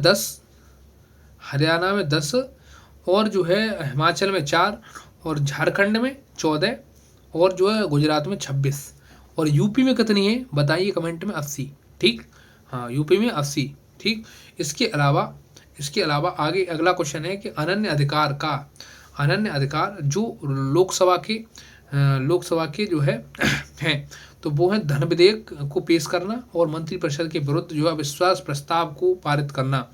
ये जो है किसका है? ये जो है अनन्य अधिकार है लोकसभा के। अच्छा, इसके अलावा अगला क्वेश्चन है, लोकसभा एक साइड दी गई है और उसके चुनाव वर्ष एक साइड दिए गए तो 7वीं कब? 1980 में चुनाव हुआ इसका। 7वीं का 11वीं का 1996 में, 9वीं का कब हुआ, 9वीं का 89 में, और 13वीं का 1999 में। इसके अलावा अगला क्वेश्चन है कि बिहार में लोकसभा सीटों की संख्या बताइए कितनी है, 40। पश्चिम बंगाल में लोकसभा सीटों की संख्या कितनी है, तो 42। तमिलनाडु में लोकसभा सीटों की संख्या कितनी है, तो 39। और गुजरात में कितनी है लोकसभा सीटों की, तो 26। इसके अलावा भारत के प्रथम जो लोकसभा अध्यक्ष थे वो थे जीवी मावलंकर। प्रथम लोकसभा महिला स्पीकर कौन थी, तो वो थी मीरा कुमार। इसके अलावा अगला क्वेश्चन है कि निश्चित करता है कि एक विधेयक धन विधेयक है या नहीं, तो लोकसभा अध्यक्ष जो है ये निर्धारित निश्चित करता है। अच्छा, इसके अलावा अगला क्वेश्चन है कि लोकसभा में अविश्वास प्रस्ताव प्रस्तुत करने के लिए सदस्यों की सहमति का जो उस सहमति की जो आवश्यकता है वो कितनी है, वो 50 सदस्य। इसके अलावा अगला क्वेश्चन है कि लोकसभा के 2 सदस्य निर्वाचित किए जाते हैं त्रिपुरा में। कहाँ पर, त्रिपुरा में किए जाते हैं। धन विधेयक पुनः स्थापित किया जाता है लोकसभा में। लोकसभा की बैठक जो है समाप्त की जा सकती है तो स्थगन द्वारा, सत्रावसान द्वारा एवं विघटन द्वारा इसको समाप्त किया जा सकता है। इसके अलावा लोकसभा के सत्र का जो अवसान करने के लिए प्राधिकृत है तो वो राष्ट्रपति है। और लोकसभा में किसी विधेयक पर आम बहस होती है तो वो द्वितीयक वाचन में होती है। इसके अलावा अगला क्वेश्चन है कि डिलिमिटेशन जो है के बाद यूपी में निर्वाचकों की जो संख्या है, जो डिलिमिटेशन जो करवाया गया है उसके बाद जो है यूपी में निर्वाचकों की संख्या जो है उसके अनुसार सबसे बड़ा लोकसभा सांसद क्षेत्र कौन सा है, तो वो उन्नाव है। उन्नाव जो है सबसे बड़ा सांसद है। इसके अलावा डिलिमिटेशन का मतलब होता है कि जो परसीमन है, परसीमन करवाने के बाद यूपी में जो है निर्वाचकों की संख्या के अनुसार जो सबसे बड़ा लोकसभा का सांसद का जो क्षेत्र है वो उन्नाव का है। ठीक। अच्छा, इसके अलावा 2009 में लोकसभा में निर्वाचकों की संख्या मिलियन में थी, तो कितनी है निर्वाचकों की संख्या मिलियन में है, तो 714। कितनी, 714। अच्छा, इसके अलावा अगला क्वेश्चन है भैया कि लोकसभा और राज्यसभा में प्रतिनिधित्व सबसे पहले जो है सबसे अधिक है तो वो किसका है, सबसे अधिक किसका प्रतिनिधित्व रहता है, तो भैया लोकसभा में उत्तर प्रदेश का रहता है 31, राज्यसभा में 31 और लोकसभा में 80 सबसे ज़्यादा सीटें और सबसे ज़्यादा जनसंख्या है। अच्छा, इसके अलावा प्रोटेम स्पीकर जो है का कर्तव्य होता है, तो ये क्या प्रोटेम स्पीकर का जो है क्या होता है, तो ये जो है सदस्यों को शपथ दिलाना है। शपथ दिलाना जो है क्या है, ये प्रोटेम स्पीकर का जो है कर्तव्य होता है। इसके अलावा संसद के दोनों सदनों की संयुक्त बैठक की अध्यक्षता करता है कौन करता है, लोकसभा अध्यक्ष करता है। अच्छा, लोकसभा अध्यक्ष को उसके कार्यकाल की समाप्ति के पूर्व पद से हटाया जा सकता है, तो यदि लोकसभा इस आशय का जो प्रस्ताव पारित कर दे तो हटाया जा सकता है। इसके अलावा अगला क्वेश्चन है कि कोई विधेयक धन विधेयक है या नहीं, इसका निर्णय लोकसभा अध्यक्ष करता है। अच्छा, लोकसभा का सचिवालय सीधे नियंत्रित होता है, तो वो दोस्तों किसके द्वारा होता है, तो लोकसभा का सचिवालय जो है सीधे नियंत्रित होता है लोकसभा के अध्यक्ष के द्वारा। अच्छा, लोकसभा अध्यक्ष स्पीकर अपने कोस्टिंग वोट का जो है प्रयोग करता है, तो वोट अगर बराबर हो तो वो दोस्तों अपना वोट जो है दे सकता है। और वैसे ही नेता पक्ष का ही जो है लोकसभा स्पीकर होता है, तो अभी ओम बिरला साहब हैं। इसके अलावा जो है लोकसभा का स्पीकर अपना त्यागपत्र देता है, तो ये जो है डिप्टी स्पीकर को देता है, ये लोकसभा के डिप्टी स्पीकर को संबोधित करता है, उसी को देता है। इसके अलावा लोकसभा में पुनर्स्थापित किया जाता है, तो ये धन विधेयक है और जिसको दोबारा जो है स्थापित कर सकते हैं वह प्रथम जनजाति लोकसभा अध्यक्ष, तो ये P.A. संगमा जो थे ये प्रथम जनजाति लोकसभा अध्यक्ष थे।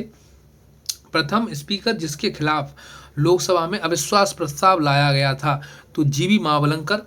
और इसके अलावा अगला क्वेश्चन है कि भारत लोकसभा और लोकसभा और राज्यसभा की गढ़पूर्ति करता है तो कौन करता है, तो ये करता है आपका 1/10, 1/10 भाग जो है लोकसभा की गढ़पूर्ति करता है। लोकसभा हो या राज्यसभा हो, यानी 1/10 जो है सदस्यों की संख्या होनी चाहिए।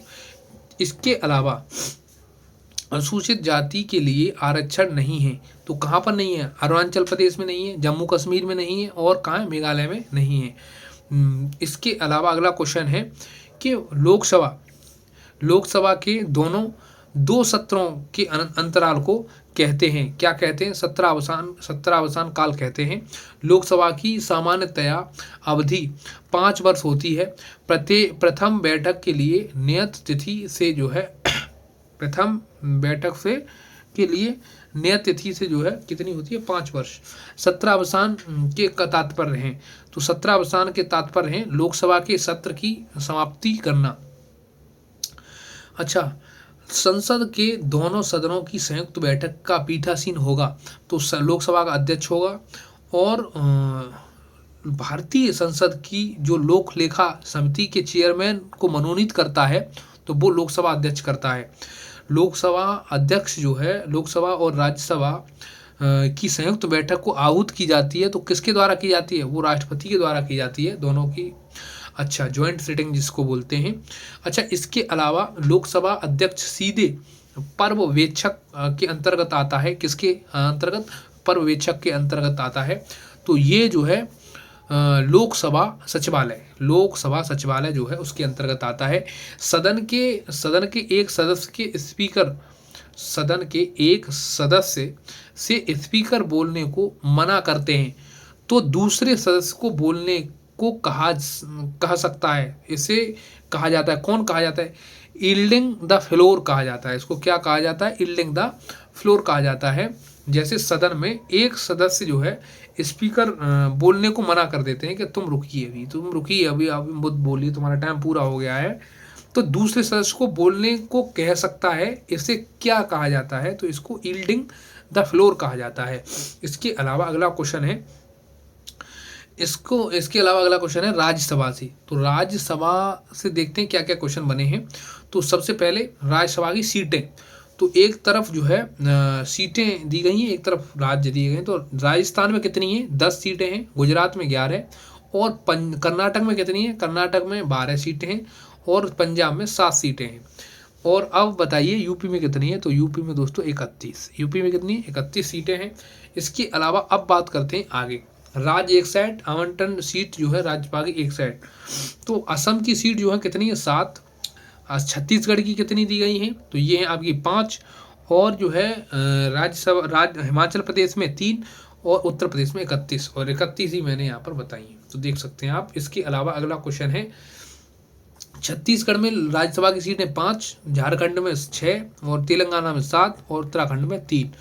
इसके अलावा अगला क्वेश्चन है कि भारतीय संविधान का अनुच्छेद जिसके अंतर्गत अंतर्राष्ट्रीय समझौतों को प्रभावी बनाने हेतु संसद सूची के विषय पर कानून बना सकती है, तो ये कौन सी है, ये है आपकी 253 अनुच्छेद 253 के तहत जो संसद क्या कर सकती है, राज्य सूची पर कानून बना सकती है। इसके अलावा अगला क्वेश्चन है कि अविश्वास प्रस्ताव पर विचार करने का अधिकार नहीं है, तो किसको नहीं है, राज्यसभा को। इसके अलावा अगला क्वेश्चन है कि राज्यसभा के चुनाव के लिए अपेक्षित न्यूनतम आयु है कितनी, 30 वर्ष, कितनी, 30 वर्ष है।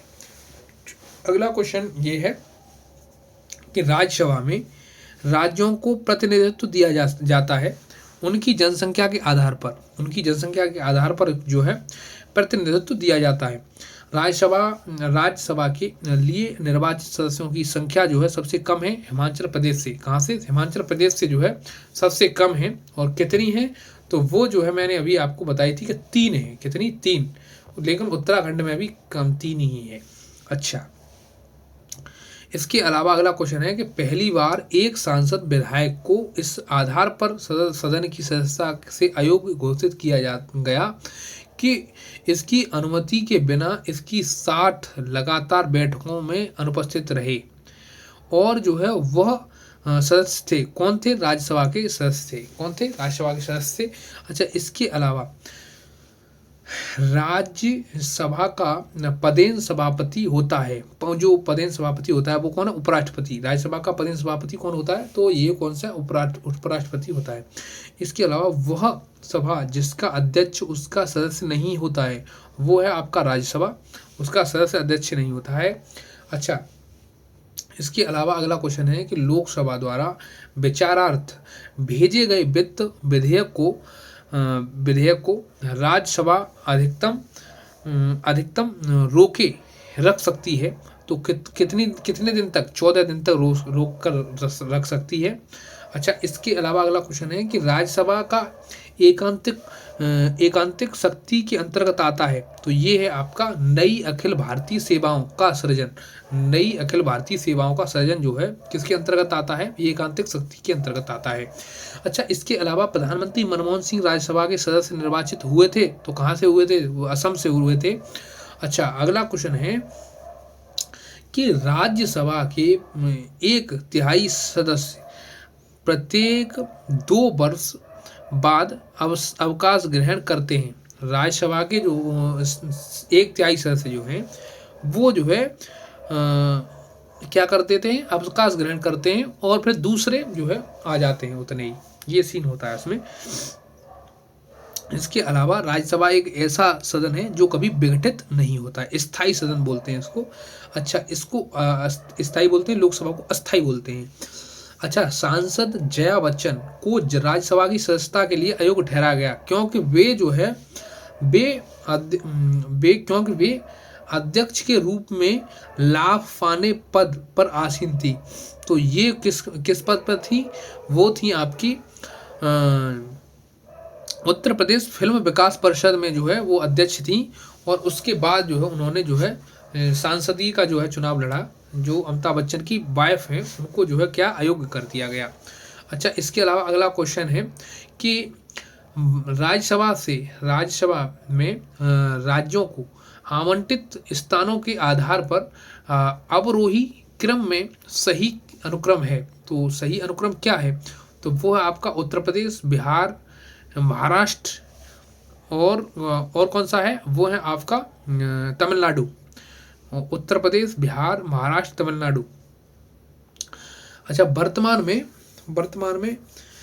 उत्तर प्रदेश, महाराष्ट्र, तमिलनाडु, बिहार, पश्चिम बंगाल वर्तमान में कहाँ पर है? राज्यसभा सीटों का आवंटित स्थानों के आधार पर अवरोही क्रम में। तो ये जो है आपको दिया गया है, देख सकते हैं आप इसमें। तो इसके अलावा प्रधानमंत्री और मंत्रिपरिषद की बात करते हैं। तो देखते हैं दोस्तों कि भारत के प्रधानमंत्री को राष्ट्रपति द्वारा किया जाता है, तो नियुक्त किया जाता है। अच्छा, इसके अलावा जो है अगला क्वेश्चन है कि संविधान के अनुच्छेद 75 का 3 के अनुसार जो है मंत्रिपरिषद जो है सामूहिक रूप से उत्तरदायी होती है लोकसभा के प्रति क्या होती है? उत्तरदायी होती है। और ये क्वेश्चन देख लो 21 में पूछा गया है PYQ। इसके अलावा भारतीय संविधान के प्रावधानों में मंत्रिपरिषद की जो नियुक्ति है वो पदच्युति को विवेचित करता है। भारतीय संविधान के प्रावधानों में मंत्रिपरिषद की नियुक्ति तथा पदच्युति जो को विवेचित करता है, तो वो कौन करता है? आर्टिकल 75 करता है। अच्छा, भारत में आर्थिक मामलों की कैबिनेट समिति का प्रमुख होता है प्रधानमंत्री। इसके अलावा भारत में वह मंत्री जो संसद के दोनों सदनों में से किसी सदन का भी सदस्य नहीं है, तो उसे क्या कहते हैं? वह मंत्री उस मंत्री को क्या कहते हैं? या उसे मंत्री के पद से मुक्त हो जाना पड़ता है, उसको क्या है? अब एक बार दोबारा क्वेश्चन समझिए। भारत में वह मंत्री जो संसद के दोनों सदनों में से किसी सदन का भी सदस्य नहीं है, उसे मंत्री के पद से मुक्त हो जाना पड़ सकता है।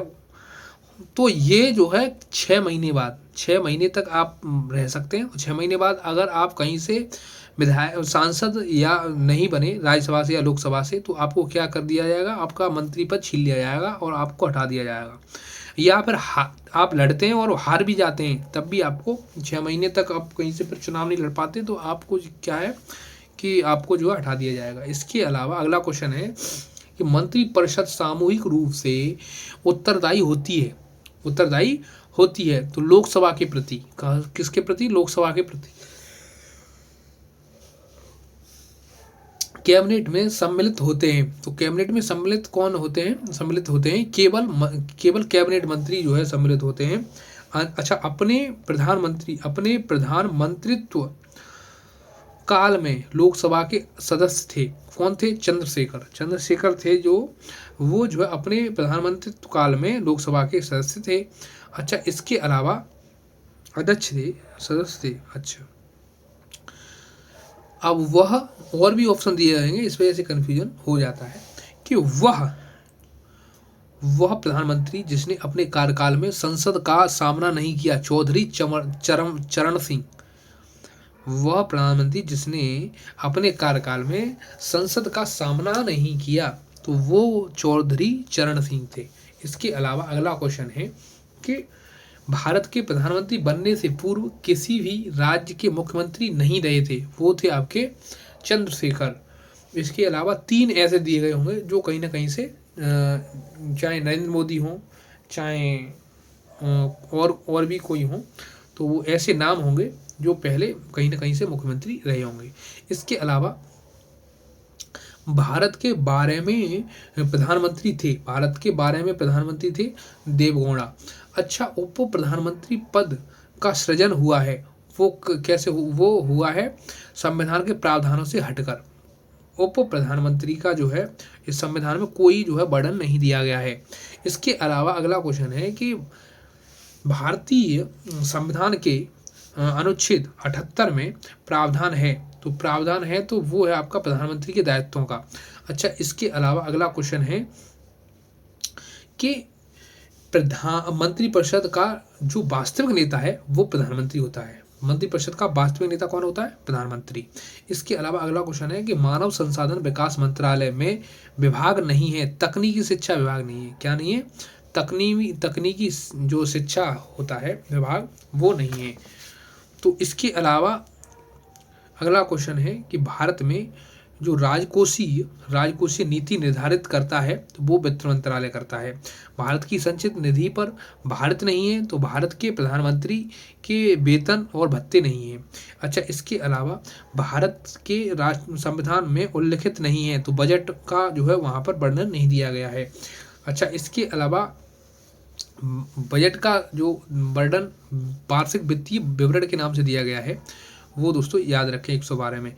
अच्छा, इसके अलावा भारत के प्रधानमंत्री का पद जो है एक बार से अधिक समयांतर के बाद सुशोभित किया, तो ये दोस्तों गुलजारी लाल नंदा और इंदिरा गांधी, अटल बिहारी वाजपेयी द्वारा किया गया। इसके अलावा अगला क्वेश्चन है कि मंत्रिपरिषद में जो प्रधानमंत्री सहित मंत्रियों की कुल जो संख्या लोकसभा के सदस्यों की कुल संख्या के 15% से अधिक नहीं होगी, तो उक्त प्रावधान अंततः स्थापित किया गया था।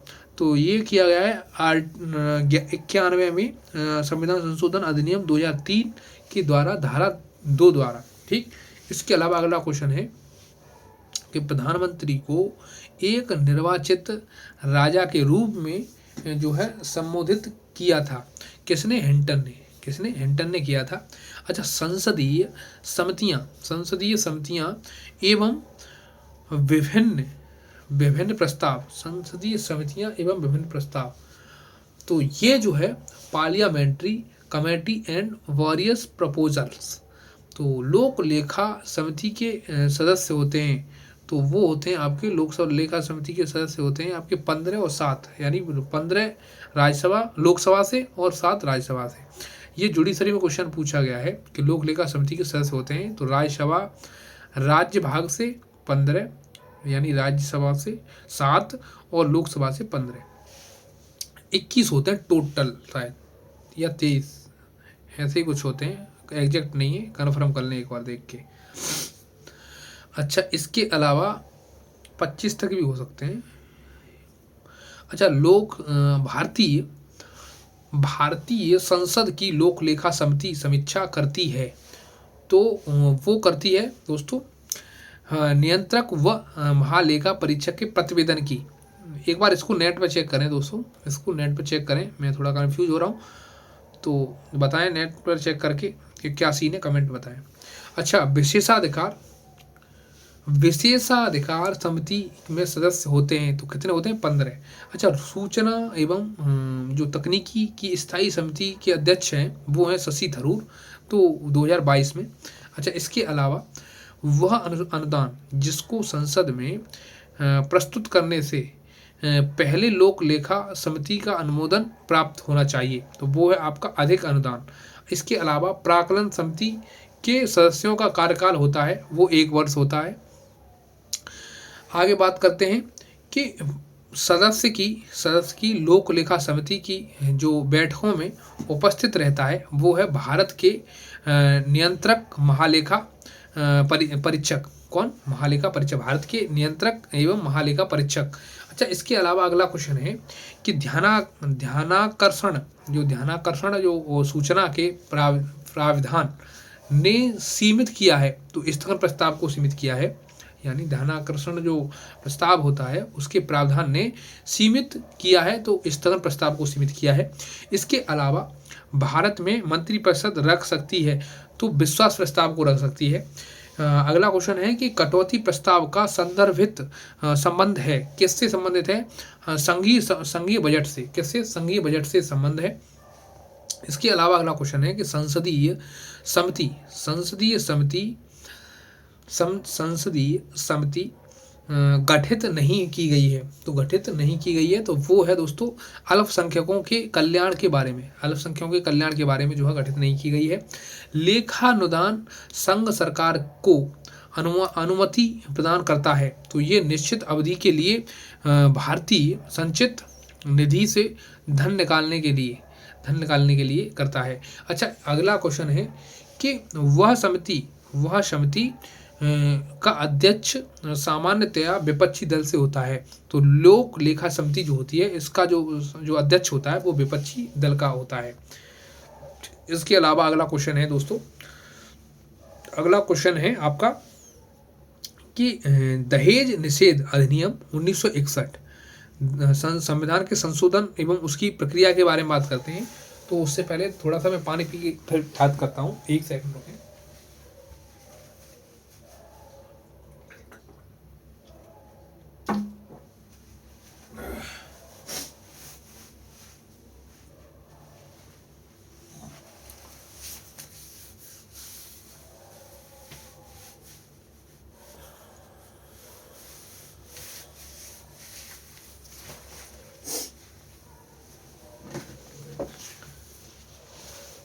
हाँ, तो दोस्तों दहेज जो निषेध अधिनियम होता है, दहेज निषेध अधिनियम 1961 लागू हुआ था। तो ये कब लागू हुआ था? ये 1 जुलाई 1961 से लागू हुआ था।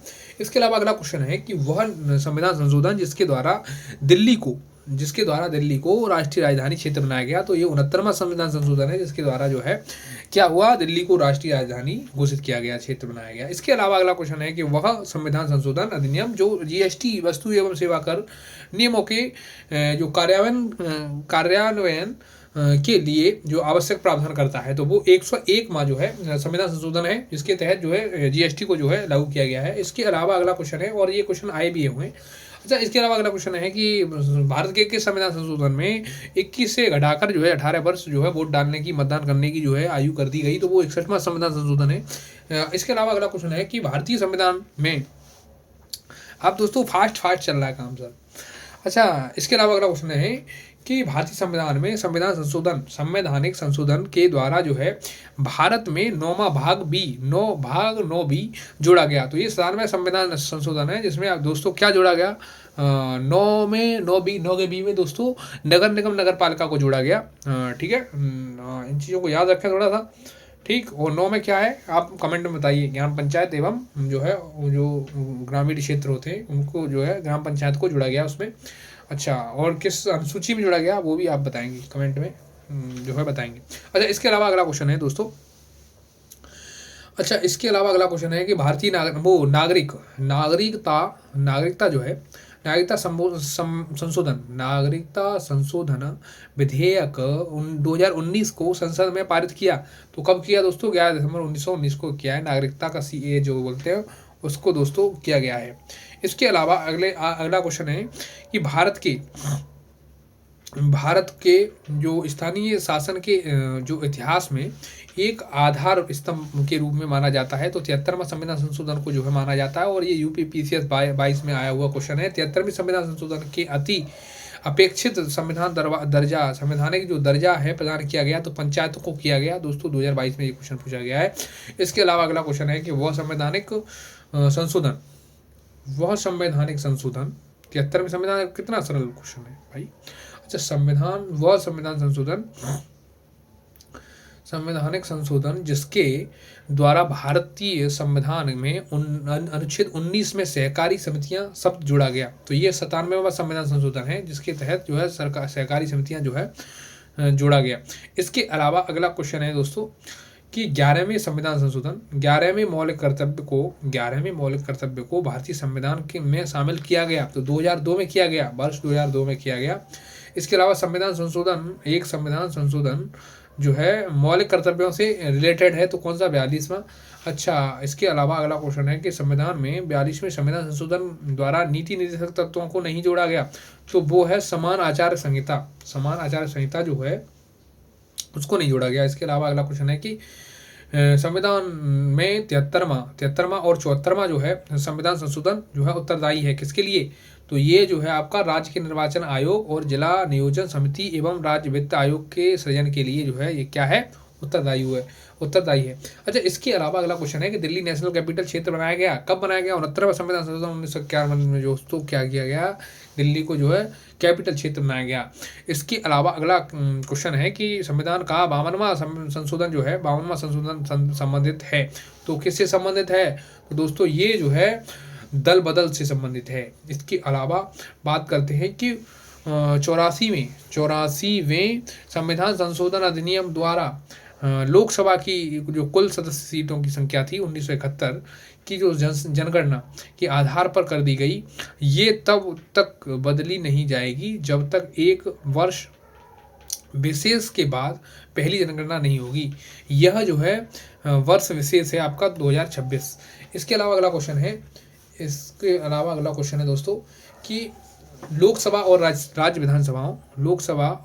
विधानसभाओं में अनुसूचित जातियों तथा अनुसूचित जनजातियों के लिए आरक्षण का जो संबंधित है वो किससे है? वो है 79वें संविधान संशोधन से। इसके अलावा अगला क्वेश्चन है कि भारत के संविधान का जो 93वां संविधान संशोधन है तो वो दोस्तों किससे संबंधित है? वो है आपका केंद्रीय शिक्षण संस्थानों से संबंधित है, प्रवेश में आरक्षण से संबंधित है। इसके अलावा अगला क्वेश्चन है दोस्तों, कि भारत के जो है भारतीय संसद के दोनों सदनों द्वारा अलग अलग विशेष बहुमत से पारित होना आवश्यक है। तो संविधान संशोधन विधेयक, तो ये जो है आप देख सकते हैं इसको, संविधान संशोधन विधेयक द्वारा जो है आप देख सकते हैं इसको।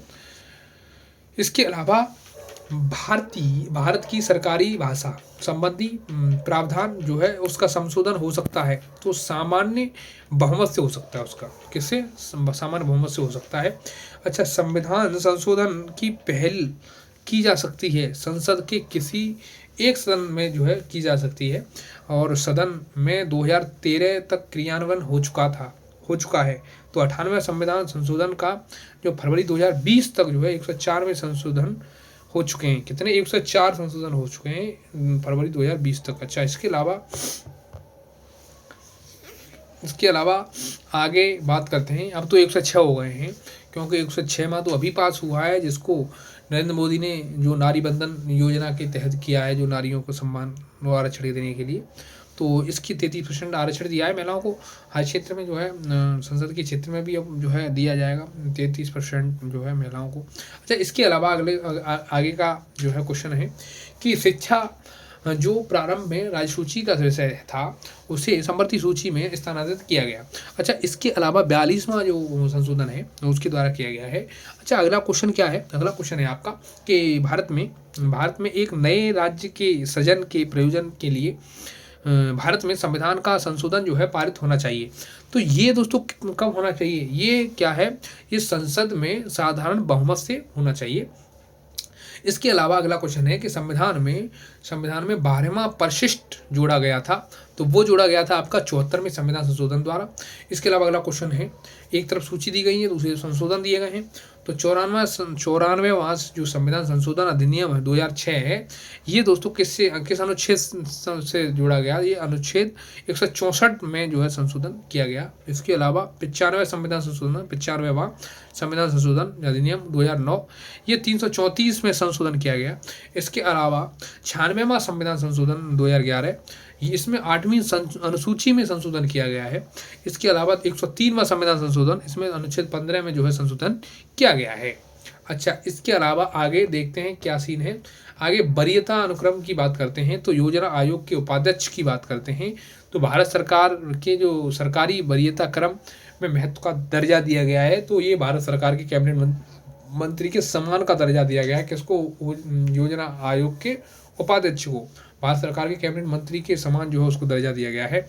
इसके अलावा अगला जो है चैप्टर है हमारा राज्य सरकार की संरचना एवं कार्यप्रणाली, उसके बारे में दोस्तों बात करते हैं। देखते हैं क्या क्या सीन है। State structure and it's working, इसके बारे में बात करते हैं। राज्यपाल की बात करते हैं, उपराज्यपाल की बात करते हैं, गवर्नर की बात करते हैं, लेफ्टिनेंट गवर्नर की बात करते हैं। तो इसके अलावा जो है दोस्तों भारत का प्रमुख होता है राज्यपाल, भारत का नहीं, राज्य का जो प्रमुख होता है वो होता है राज्यपाल। और इसके अलावा जो है भारतीय संविधान के अनुच्छेद 162 के शीर्षक के अंतर्गत आता है।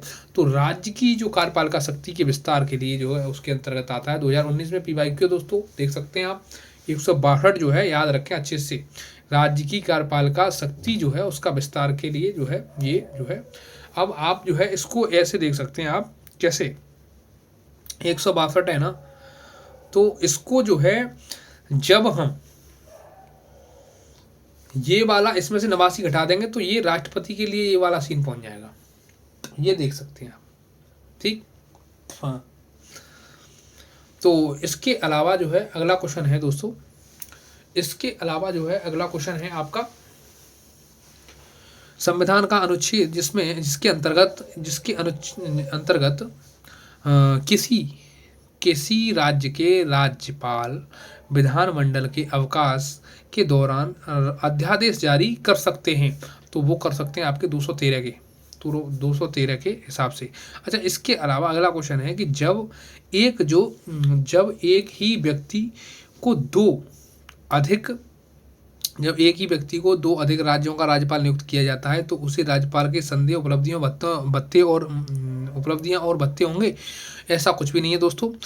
इसे उन राज्यों के बीच ऐसे अनुपात में आवंटित किया जाएगा जैसा राष्ट्रपति आदेश द्वारा अवधारित जो करें। जैसा राष्ट्रपति का आदेश होगा उसी हिसाब से जो है इसको अवधारित किया जाएगा। अच्छा, इसके अलावा विधानसभा में सरकार को जो है अपना बहुमत सिद्ध करने को कहने के लिए मुख्यमंत्री को बर्खास्त करने के लिए भारत के राष्ट्रपति के विचारार्थ किसी विधेयक को आरक्षित करने के लिए एक विधायिका द्वारा पारित किसी विधेयक को पुनर्विचार हेतु वापस करने के लिए मंत्रिपरिषद के जो परामर्श से स्वतंत्र कार्य कर सकता है। तो ये राज्य का राज्यपाल कर सकता है। बड़ा लेंदी है भाषा इसकी, पर इसको जरूर 2-3 बार पढ़ें।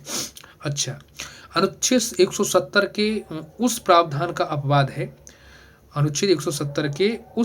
अपवाद है जिसमें एक राज्य के विधानसभा के गठन में 60 से कम सदस्य नहीं होंगे, तो वो है आपका सिक्किम है। इसके अलावा अगला क्वेश्चन है कि दोस्तों अगला क्वेश्चन है कि पंचायतों का जो वित्तीय पंचायतों का जो वित्तीय स्थिति पुनर्विलोकन जो होता है, पुनर्विलोकन करने के लिए वित्त आयोग का गठन होता है। वो दोस्तों क्या होता है सीन कि संबंधित राज्य का राज्यपाल जो है वही जो है वित्त आयोग का गठन करता है।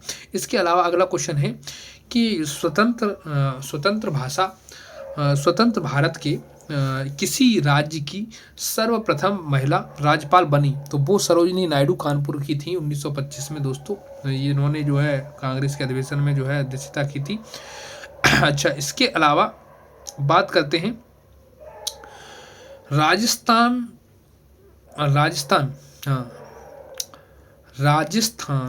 के राज्यपाल जिन्हें बर्खास्त किया गया था, ये दोस्तों रघुकुल तिलक। किसको? रघुकुल तिलक को जो है राजस्थान के राज्यपाल जिन्हें जो है बर्खास्त किया गया था। इसके अलावा अगला क्वेश्चन है कि किसी राज्य के राज्यपाल द्वारा जारी ऑर्डिनेंस का अनुमोदन होना आवश्यक है, राज्य की विधायिका द्वारा। अच्छा, इसके अलावा अगला क्वेश्चन है कि राज्यपाल को पद का शपथ जो है करवाता है, कौन करवाता है? उच्च न्यायालय का जो उच्च न्यायालय होता है, उच्चतम न्यायालय का किसको करवाता है? राष्ट्रपति को। और उच्च न्यायालय का किसको करवाता है? तो मुख्य न्यायाधीश किसको करवाता है? राज्यपाल को। इसके अलावा राज्य विधान मंडल जो है उसके बारे में बात करते हैं, स्टेट लेजिस्लेचर के बारे में बात करते हैं। तो ऐसी परिस्थिति में जब राज्यसभा विधानसभा के अध्यक्ष को अपनी सीट रिक्त करानी हो या करनी हो, तो वह अपना त्यागपत्र अपने हस्तलेख में हस्ताक्षर सहित सौंपेगा। तो ये जुडिशरी में सवाल आया हुआ है, क्वेश्चन आया हुआ है। तो ये जो है राज्य की विधानसभा के उपाध्यक्ष को सौंपेगा। किसको? उपाध्यक्ष को। विधानसभा के जो अध्यक्ष को अपनी सीट या रिक्त करनी है, छोड़नी है, तो किसको अपना वो देगा? तो उपाध्यक्ष को देगा। ऐसा ही अध्यक्ष है वो उपाध्यक्ष को देगा। इसके अलावा अगला क्वेश्चन है कि राज्य विधान मंडल की बैठक आयोजित करने के लिए कोरम गणपूर्ति है। तो ये दोस्तों कोरम गणपूर्ति है तो 10 सदस्य या कुल सदस्य का 10वां हिस्सा जो भी अधिक हो, 10 सदस्य या कुल सदस्यों का 10वां हिस्सा जो है वो है आपका। ठीक। इसके अलावा अगला क्वेश्चन है कि एक साइड जो है सीटें दी गई हैं विधानसभा के सदस्यों की, एक साइड दिया गया है नाम राज्य का। तो अब देखते हैं किस राज्य में कितनी सीटें विधानसभा की। देखो, लोकसभा की सीटें पूछ ली गई, राज्यसभा की सीटें पूछ ली गई, अब विधानसभा की पूछ ली गई। तो तीनों सीटें याद करके जाएं, बहुत ही इंपॉर्टेंट है। और देखो 22 में पूछी भी गई हैं।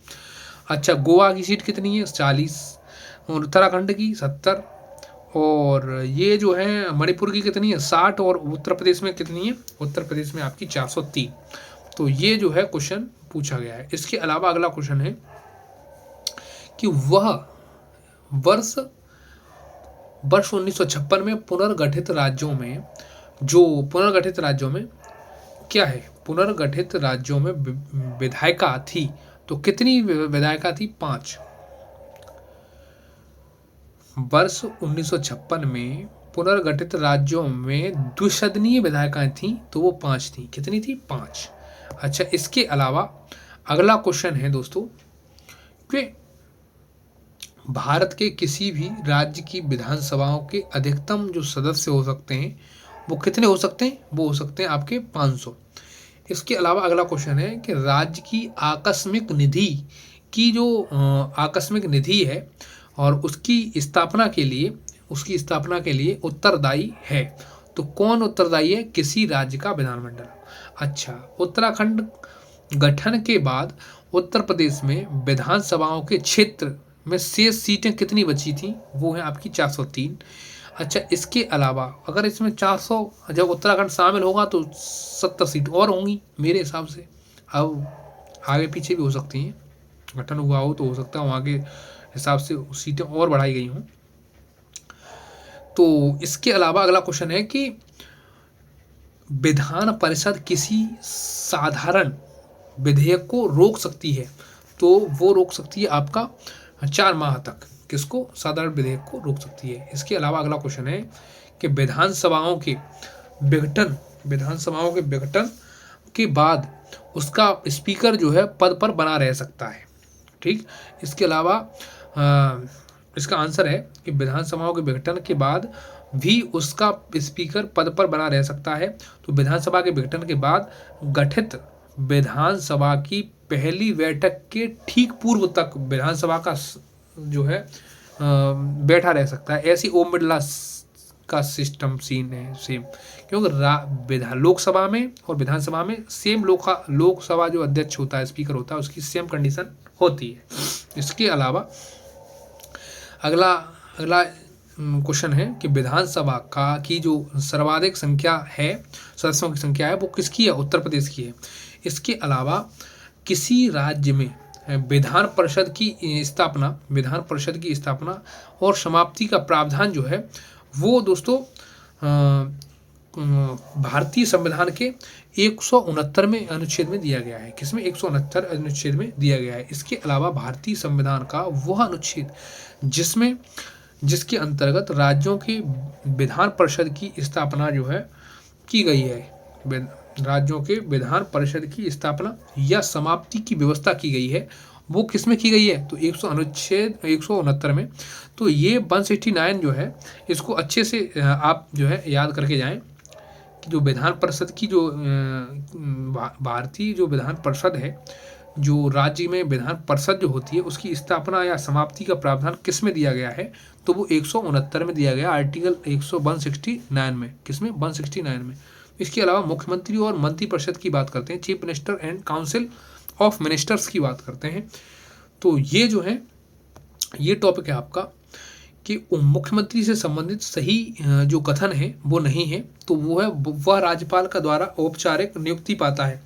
औपचारिक नियुक्ति राज्यपाल द्वारा जो है पाता है, ऐसा कुछ भी नहीं है, वो तो बिल्कुल संवैधानिक नियुक्ति पाता है, औपचारिक नहीं पाता है। अच्छा, इसके अलावा अगला क्वेश्चन है कि किसी राज्य के मुख्यमंत्री से संबंधित एक सही कथन नहीं है। तो राज्यपाल मुख्यमंत्री की सलाह पर अपने जो समस्त कृत्यों का जो प्रयोग करते हैं, वो क्या है? वही सीन होता है कि मुख्यमंत्री संबंधित है। अच्छा, इसके अलावा अगला क्वेश्चन है कि संविधान सरकार के मंत्रियों के वेतन और भत्तों का निर्धारण जो है किया जाता है, वो राज्य विधानसभा द्वारा किया जाता है। राज्य की जो विधानसभा होती है उसके द्वारा किया जाता है। संविधान का वह अनुच्छेद जो मुख्यमंत्री के दायित्वों को परिभाषित करता है, ये आर्टिकल 167 जो है, ये जो है मुख्यमंत्री के दायित्वों को परिभाषित करता है। अच्छा, इसके अलावा अगला टॉपिक है कि कुछ राज्यों हेतु विशिष्ट उपबंध यानी special provisions of some state.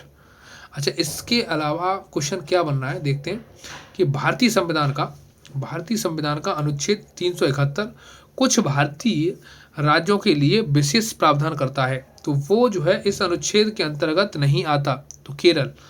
अगला क्वेश्चन है कि दिल्ली की विधानसभा विभाजित है, तो वो है 70 भागों में। कितने में? 70 भागों में जो है दिल्ली की विधानसभा जो है विभाजित है। इसके अलावा अगला क्वेश्चन है कि दिल्ली एनसीआर को छोड़कर भारत में संघीय क्षेत्र हैं, तो वो जो है कितने हो गए हैं? वो वर्तमान में दिल्ली को छोड़कर 7 हो गए हैं। अगला क्वेश्चन है कि जम्मू एंड कश्मीर जो है कि मुख्यमंत्री की कार्य अवधि होती है वो 6 वर्ष होती है। अब जो है वहाँ का सीन क्या है वो बिल्कुल अलग है, क्योंकि उसे जो है यूनियन टेरिटरी बना दिया, घोषित किया गया है। और उसके अलावा जो है लद्दाख और जो जम्मू कश्मीर है, जम्मू कश्मीर अलग अलग हो गए हैं। उसके अलावा जो है वहाँ पर जो है अभी जो चुनाव हुआ है उसमें जो है अब्दुल्ला को सीएम बनाया गया है, और वो जो है वो भी अब 5 साल की तरह यहाँ की तरह ही हो सकता है। अब मोदी जी इस बार आगे चुनाव हो तो सबका साथ में ही चुनाव हो, क्योंकि उन्होंने जो है 1 नेशन 1 इलेक्शन का सीन जो है हो सकता है सारे भारत में जो है लागू हो, ऐसा सीन है। इसके अलावा अगला क्वेश्चन है जो 2026 के बाद लागू होगा। अच्छा, जम्मू और कश्मीर राज्य की जो कार्यकारी अध्यक्ष है उसके पद नाम सन 1965 में सदर रियासत से राज्यपाल में बदल दिया गया। जम्मू और कश्मीर राज्य के संविधान में छठे संशोधन द्वारा। अच्छा, इसके अलावा अगला क्वेश्चन है कि भारतीय संविधान का अनुच्छेद 370 संबंधित है तो जम्मू कश्मीर राज्य से। अनुसूचित जनजातियों के सर्वाधिक प्रतिनिधि जो निर्वाचित करता है तो वो है आपका मध्य प्रदेश। इसके अलावा अगला क्वेश्चन है कि राज्यसभा, जम्मू एवं कश्मीर विधानमंडल एवं राज्य विधान परिषदें में तो किसी भी जनजाति के लिए आरक्षण नहीं है। किसी भी जाति के लिए जम्मू कश्मीर एवं विधानमंडल में जो है विधानसभा में वहाँ पर आरक्षण नहीं है। लेकिन अब देखिए, अब नया सब कुछ बना हुआ है, अब वहाँ पर सब कुछ अलाउड होगा, जो पूरे भारत में वो वहाँ भी होगा। इसके अलावा अगला क्वेश्चन है कि भारत में सर्वाधिक अनुसूचित जाति जनसंख्या वाला प्रदेश है उत्तर प्रदेश, और भारत के संविधान के अनुच्छेद 371 का खा में विशेष प्रबंध है किसको? असम राज्य के लिए। इसके अलावा अगला क्वेश्चन है कि भारत का वह राज्य जहाँ समान कॉमन सिविल कोड जो है सामान्य यूनिफॉर्म सिविल कोड जो है वो जो है लागू है, तो वो है आपका कौन सा? ये है आपका, देखिए गोवा है। और ये है अब आगे जुडिशरी। तो जुडिशरी से रिलेटेड जो है दोस्तों अब हम नेक्स्ट वीडियो में बात करने वाले हैं। ये वीडियो बहुत लंबा हो जाएगा, तो हम मिलते हैं फिर नेक्स्ट वीडियो में। अगर आपको इस वीडियो का जो कंटेंट है, इसका जो PDF चाहिए, तो हमारा चैनल है ज्ञान कुलम के नाम से जो चैनल है टेलीग्राम, उसको ज्वाइन कर लें। और वहाँ पे हम सब तरह के जो है PDF डालते रहते हैं, शॉर्ट नोट्स भी, करंट अफेयर्स वगैरह सारा कुछ वहाँ कंटेंट मिलता है, तो आपको कहीं भटकना नहीं पड़ेगा। तो आप जुड़े रहें, और आगे हम फिर डिस्कस करने वाले हैं। पूरा चैप्टर, पूरी बुक कंप्लीट करवाने की गारंटी है हमारी, और ये हो सकता है, मेरा मानना है कि 15 तारीख तक मैं इस बुक को जो है फिनिश करवा दूंगा। और उसके बाद एक बार आप सारी वीडियो को देख लेना और आपका काम हो जाएगा। इस बात की गारंटी है, यहाँ से क्वेश्चन फंसेंगे। और तब तक जितने मैं करवा रहा हूँ उनको 2-3 बार देख लें, तो लगभग आप मेरा मानना है कम से कम 4 से 5 बार इसको अगर देख के जाएंगे, इस वीडियो को, जो सारी वीडियोस को, तो आपको ज़्यादा से ज़्यादा फायदा होगा। तो रखते हैं इस वीडियो को, यहीं तक रखते हैं, फिर मिलते हैं नेक्स्ट वीडियो में। तब तक के लिए बाय बाय, टेक केयर। और अगर आपको जो है वीडियो अच्छी लगी है तो लाइक करें, और किसी को गिफ्ट देना चाहते हैं तो वीडियो को शेयर करें, इसका लिंक जो है शेयर करें। और जो भी राय है उसे कमेंट बॉक्स में लिखें। तब मिलते हैं फिर नेक्स्ट वीडियो में। तब तक के लिए bye bye, take care, thank you, all the best.